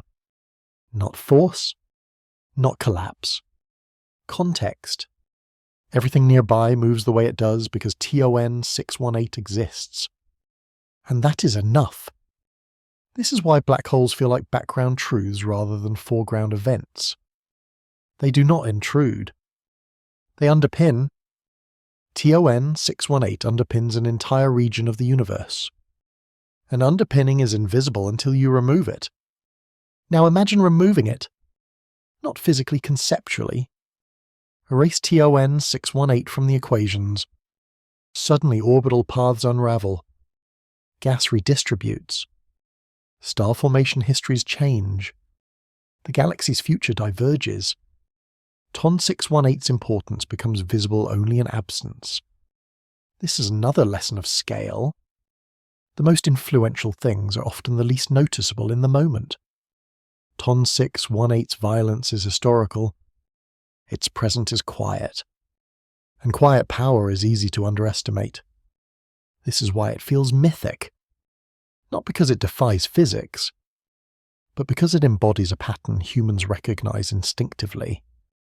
The older something is, the less it needs to move to matter.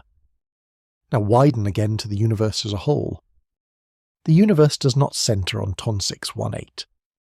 It does not revolve around it, but it accommodates it without strain. This accommodation is not trivial. It means the universe's underlying structure is robust. It can host extremes without tearing itself apart. That robustness is what allows complexity elsewhere. We often ask whether the universe is fragile or resilient. TON 618 answers quietly. It is resilient. It bends. It stretches. It absorbs. But it does not collapse under its own possibilities. That resilience is why the universe feels old. Not just in years, but in temperament. TON 618 exists in a universe that has already tested its own limits many times and passed. Now bring the lens back to humanity one final time, not as a contrast, but as a placement. We are not at the center. We are not at the edge. We are somewhere in the gradient, far from the deepest wells, far from the thinnest voids, in a region where time behaves nicely, where matter clumps but does not overwhelm, where energy flows without sterilizing. This placement is not guaranteed. It is contingent, but it is not miraculous either. It is what happens when you are far enough from extremes. TON 618 is an extreme, and extremes define safe distances. We exist because we are not near it, because we are not near anything like it, because the universe is large enough to keep danger and possibility apart. That size is doing work. We benefit from it every second. Now, something subtle happens as this understanding settles. The universe stops feeling like a series of events and starts feeling like a landscape. TON 618 is not an event. It is terrain, a valley so deep that everything slopes toward it. We live on a plateau far away, and plateaus are where life happens. Not because valleys are evil, but because valleys are final. This metaphor is imperfect, but it's close enough to feel. TON 618 is the valley floor of gravity. We are somewhere up the slope. Still moving. Still changing. Still able to choose. The universe does not flatten these differences. It preserves them. And preservation is not kindness. It is structure. Now we approach the end of this journey not by diminishing scale, but by letting it rest. TON 618 does not need to be revisited. Once felt, it remains. Like knowing the depth of the ocean. You don't need to stare into it constantly to remember it's there. It informs how you think about shorelines, storms, boats, safety. The black hole informs how you think about everything else. Not because it dominates, but because it calibrates. And calibration is the final service of extremity. TON 618 calibrates our sense of what is large, what is lasting, what is allowed. It resets the 0 point of awe. After this, fewer things feel impossible. Not because they are easy, but because the universe has already demonstrated its willingness to go far beyond expectation. This does not make us reckless. It makes us honest. Honest about scale. Honest about fragility. Honest about endurance. We are fragile, but the universe has room for fragility. TON 618 is massive, but the universe has room for mass. Neither cancels the other. They coexist. Silently, patiently. Now, there is only one move left. Not escalation. Not explanation. Resolution. Not intellectual resolution. Emotional resolution. The kind that leaves you satisfied without closing the door. TON 618 is not the end of wonder. It is a reference point. A weight you carry lightly once you've learned how. And once you have that weight, the universe does not feel overwhelming anymore. It feels spacious. TON 618 occupies one of those spaces. Far away, unconcerned, complete. And because it is complete, it does not demand anything from you. Not fear, not reverence, not belief, just acknowledgement. Acknowledgement that the universe is capable of producing things this large, this patient, this silent and still leaving room for a species that asks questions. That acknowledgement is enough. It does not need to be shared. But it often is. Because once you've felt scale like this, you want others to feel it too. Not to teach them, to include them, to say this exists. And knowing that, somehow, changes everything without changing anything at all. We are almost done. One more movement remains. Not outward, not inward, but upward. A final zoom out, a final stillness. Where TON 618 takes its place not as a spectacle, but as a settled fact in a universe that does not flinch at its own creations. And in that stillness, something closes. Not curiosity, not wonder, but the need to chase. You don't need to go further.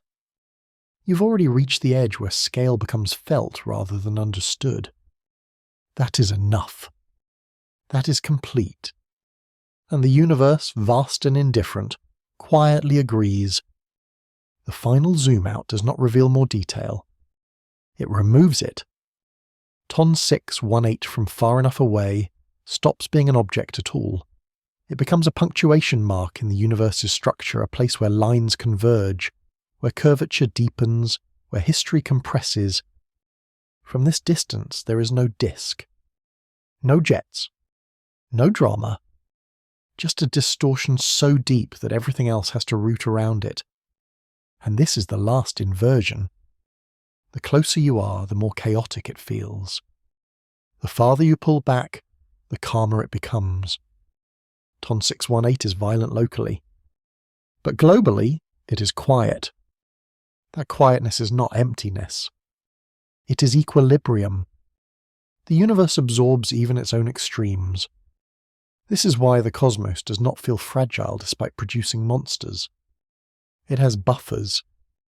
Distance is one. Time is another. Scale itself is the greatest buffer of all. TON 618 exists because the universe can afford it. Afford the mass. Afford the distortion.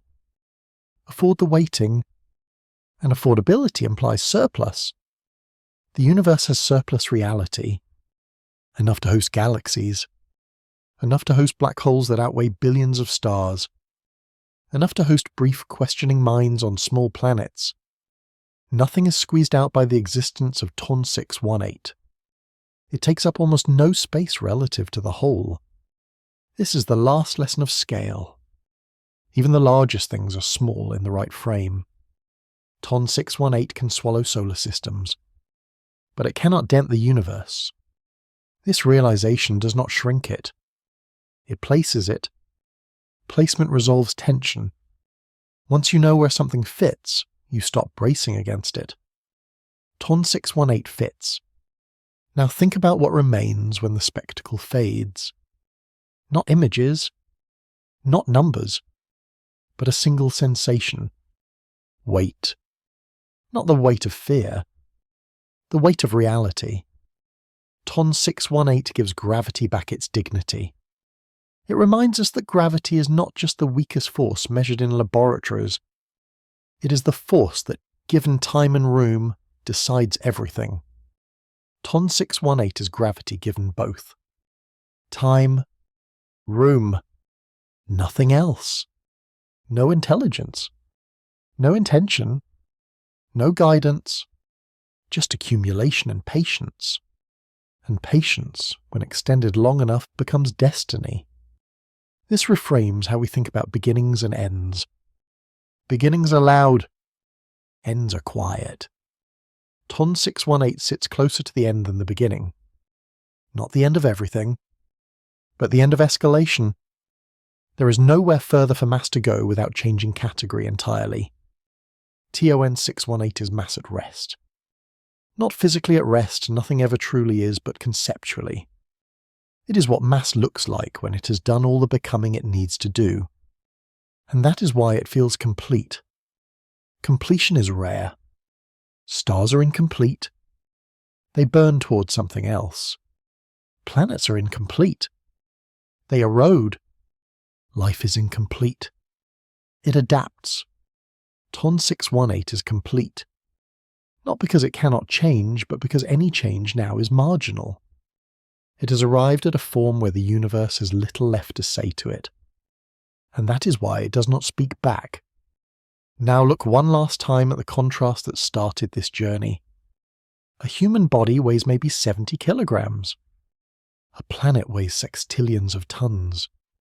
A star weighs 2 billion trillion tons.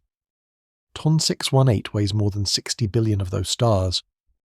The scale gap is obscene. But the universe does not register obscenity. It registers consistency.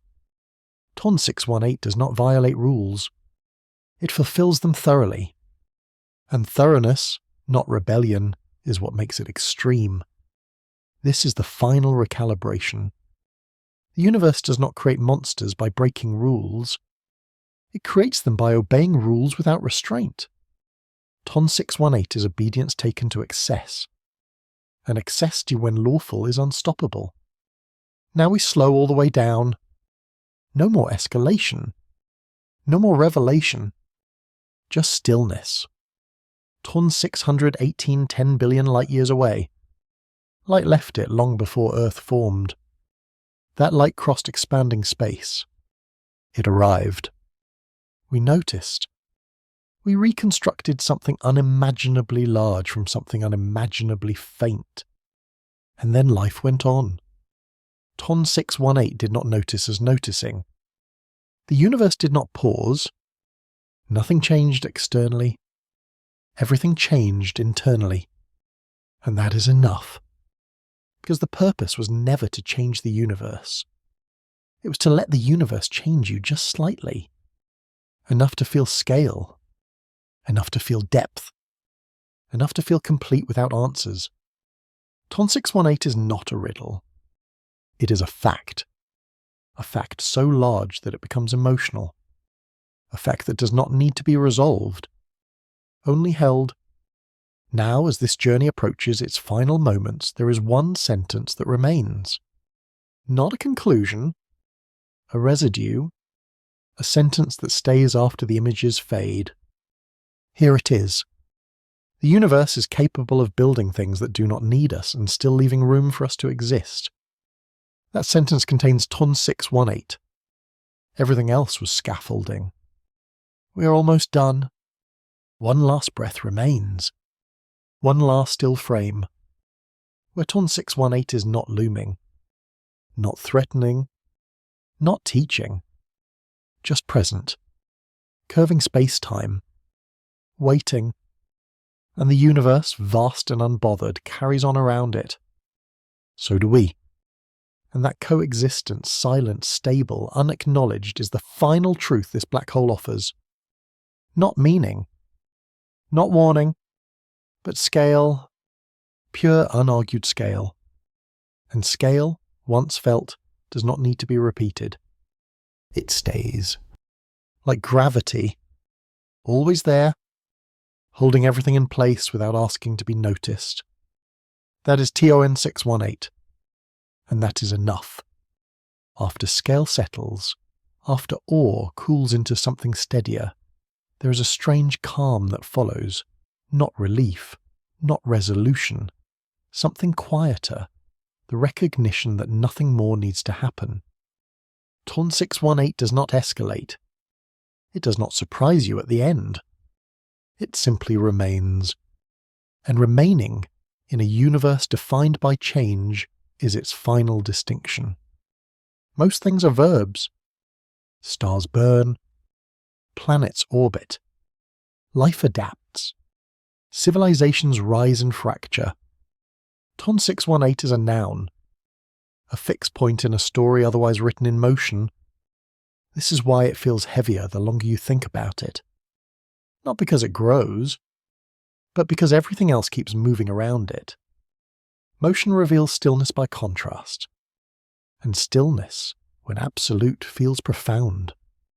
Now imagine the farthest future again, but this time without drama. No collapse. No fire, just distance increasing. Galaxies drifting apart faster than light can cross the gaps. Star formation tapering off. The night sky thinning until even the memory of brightness fades. In that future, TON 618 is still there. Darker now. Quieter. But still bending space-time. Still anchoring whatever remains near it. It does not resist the future. It outlasts it. This is not dominance. It is compatibility. TON 618 is compatible with almost any future the universe chooses.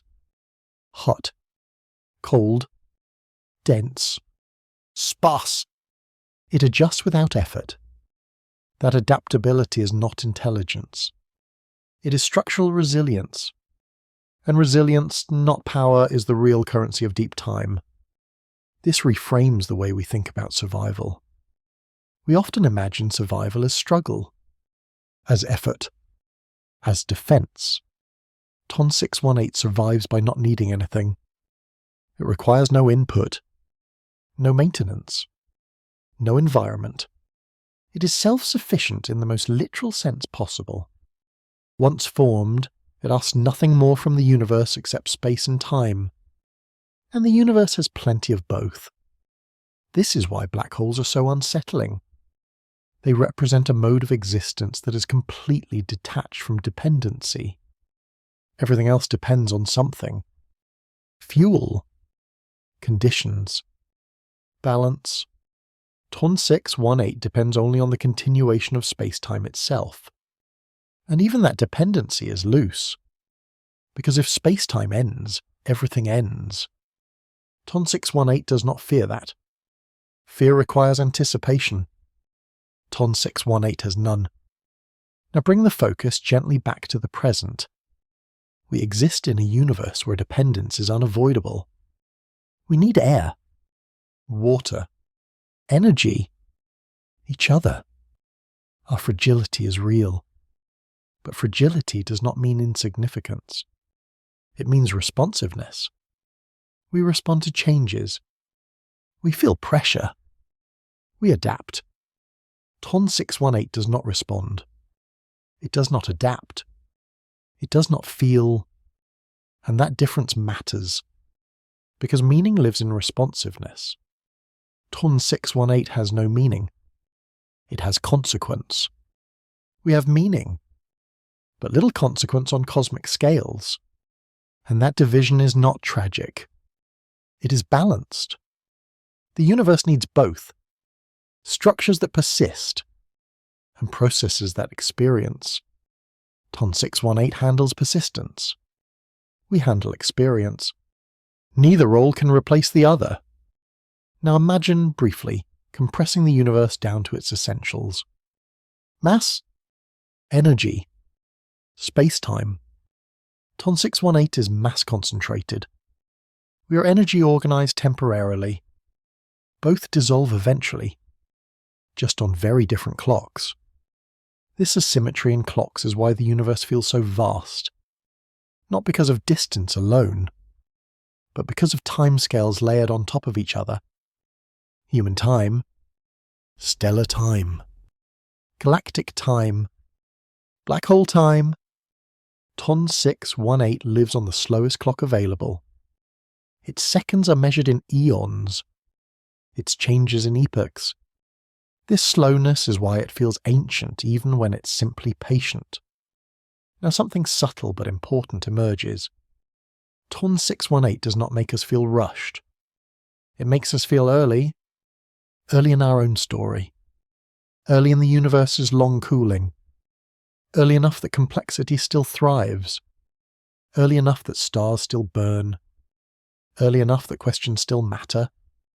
This is not nostalgia. It is positioning. We are not late. We are not running out of time cosmically. There is no deadline the universe is pushing us toward. Ton 618 confirms that the universe is willing to wait far longer than we can imagine. And waiting is generous. It gives space for mistakes, for growth, for exploration, for meaning to arise and fade and arise again. Ton 618 does not compete with that generosity. It embodies it. Because a universe that can afford to wait billions of years for anything to happen can afford to host fragile, brief things without erasing them. Now, consider the silence around TON 61821 last time. No sound. No signal from inside. No story beyond the horizon. This silence is often framed as terrifying. But silence is not hostility. It is absence of response. And absence of response does not imply absence of permission. Ton 618 permits everything else to exist by not interfering beyond its region. It keeps to itself. This restraint is not moral. It is spatial. But the effect is the same. We are free elsewhere. The universe is not crowded with black holes swallowing everything. They are spaced out, rare, localized. Ton 618 exists precisely because it is isolated, because its excess does not cascade, because space is large enough to compartmentalize extremity. This is one of the universe's quiet design features, though. Design is the wrong word. Structure. Structure prevents runaway domination. Even gravity has limits imposed by geometry and expansion. Ton 618 cannot consume the universe. It can only consume what comes close. And closeness, on cosmic scales, is rare. This containment is why the universe does not feel oppressive despite hosting unimaginable forces. TON 618 is part of that containment. Now, as the journey nears its end, notice what is no longer present. No urgency. No threat. No need to resolve uncertainty. The unknown surrounding TON 618, its exact origin, its detailed growth history remain. But they no longer feel like gaps. They feel like edges. Edges are not failures. They are boundaries of exploration. And boundaries are healthy. They give shape. TON 618 gives shape to our understanding of gravity's reach. It shows how far accumulation can go before it becomes self-contained. It marks the place where adding more mass changes nothing qualitatively. Where quantity stops altering nature. That is rare. Most systems change as they grow. TON 618 has crossed into saturation. More mass does not make it fundamentally different. Just heavier. And saturation is another form of completion. We sense that completion intuitively. It is why the story feels finished even before it ends. TON 618 does not invite continuation. It invites acceptance. Acceptance that some things do not evolve toward us. They exist independently. And independence, again, is not rejection. It is coexistence without entanglement. This is the emotional resolution. Not triumph. Not humility. Equilibrium. The sense that everything is where it belongs. TON 618 belongs far away. We belong here. The universe belongs to itself. And that belonging does not conflict. It overlaps without merging. That overlap is the final shape of understanding. Now there are only two movements left. One to seal the feeling. One to leave it open enough to share. Because the goal was never to explain TON 618 exhaustively. It was to make its scale felt. And that has already happened. You can tell because nothing needs to be added, only allowed to fade into stillness. The last two movements will not add weight. They will remove it, like stepping back from a cliff after understanding how deep it is. You don't need to jump. You don't need to measure again. You just remember. And memory, at this scale, is enough. TON 618 will not change. But you already have. Slightly. Quietly. Irreversibly. That is the only effect that mattered. And now the universe waits again. As it always does. Patient. Unconcerned. Vast. Ready to hold whatever comes next without needing to announce it. One more breath. One more widening. And then we are done. This is where the universe becomes very quiet. Not empty, not finished. Just quiet in the way deep things are quiet because nothing needs to be proven anymore. TON 618 has done all the work it will ever do simply by existing. It does not expand its influence. It does not seek relevance. It does not need interpretation. It sits where gravity allowed it to settle, and space-time arranges itself accordingly. From here, everything else feels lighter. Not less important lighter. Because weight has been redefined. Once you have held 60 billion suns in a single idea, the scale of daily existence shifts. Problems shrink. Achievements sharpen. Time feels less hostile and more finite in a useful way. Not running out. Just counted. TON 618 doesn't teach urgency. It teaches pacing. It reminds us that reality is not a sprint toward significance, but a long, layered unfolding where different things matter on different clocks. We live on a fast clock. TON 618 lives on a slow one. Neither invalidates the other. They simply don't overlap. And that non-overlap is protective. If black hole time ruled everywhere, nothing fragile would survive. If human time ruled everywhere, nothing massive would ever form. The universe needs both. Now imagine the widest frame possible. Not the observable universe wider. Imagine space-time itself as a fabric that has hosted countless structures, most of which never noticed each other. Stars ignited and went dark. Galaxies collided and merged. Black holes formed, fed, and waited. TON 618 is one stitch in that fabric. A heavy one. A deep one. But still just a stitch. This is the final humbling move.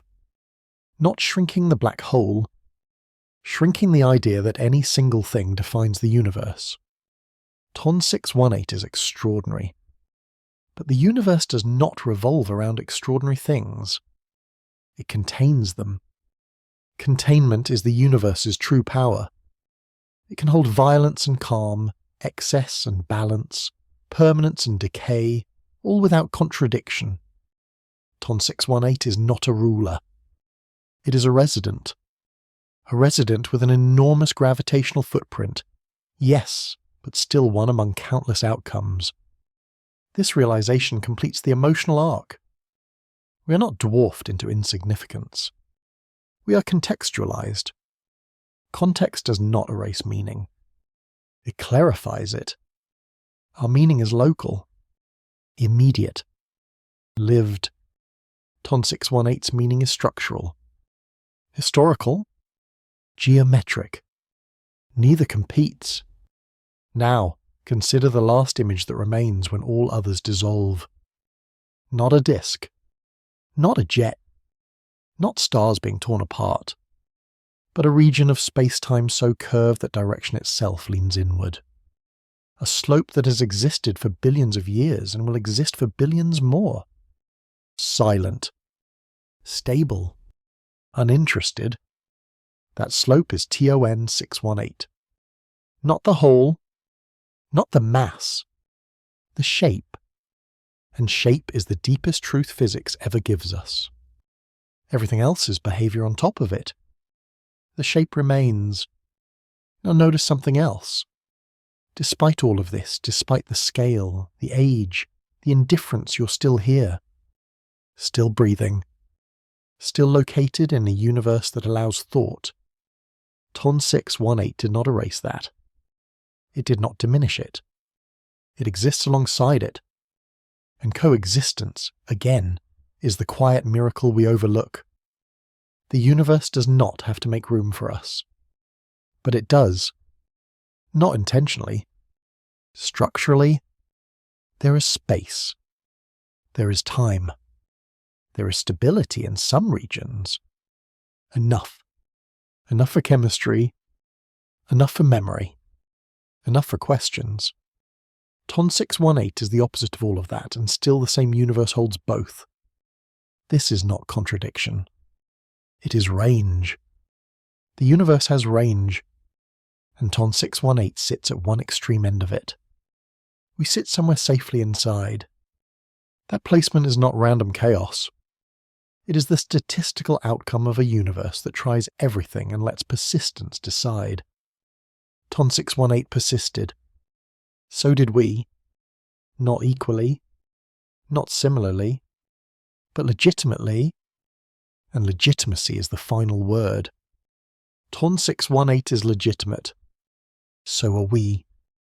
We are allowed. That is the feeling that remains when everything else falls away. Allowedness. The universe does not ask permission to create extremes. It also does not revoke permission for small, temporary things to exist. It simply runs. TON 618 is part of that run. So are you. And that shared participation, however asymmetrical, is enough to dissolve the last tension. Nothing needs to be justified. Nothing needs to be central. Nothing needs to last forever. TON 618 will fade eventually. So will we. But both existed. Under the same laws, in the same reality, and that common ground is deeper than scale. Now there's only one final movement left. Not to add, to close, to let the last image settle without commentary. Because the story has already finished its work. All that remains is the stillness after understanding, when nothing presses forward, where the universe feels vast but not threatening, large but not overwhelming, indifferent but not empty. Ton 618 rests there. And you let it. One last sentence remains. Not because it explains, because it stays. Here it is. Somewhere in the universe, gravity went as far as it could and then waited. That is TON 618. And with that, the journey ends. Not with an answer, with a horizon. And horizons do not need to be crossed to matter. They only need to be seen. That is enough. That is complete. Now we stop moving. Not because there is nowhere else to go, but because going further would add nothing. The scale has already been felt. The shape has already settled. Ton 618 does not ask for a conclusion. It already is one. A conclusion written not in words or light, but in curvature, in the way space-time itself leans, quietly, endlessly, toward a single outcome. From here, there is no drama left to extract. Only perspective.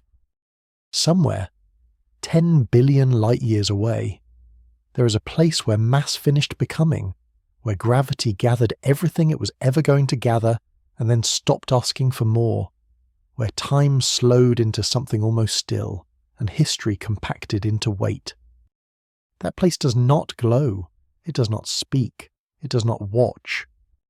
It simply exists.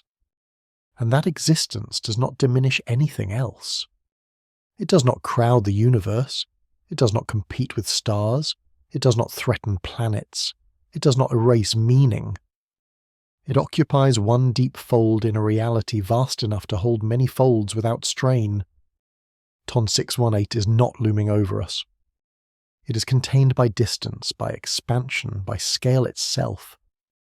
And that containment is the final comfort. Not safety, not reassurance, but proportion. The universe is large enough to build something this extreme and still leave almost all of itself untouched by it.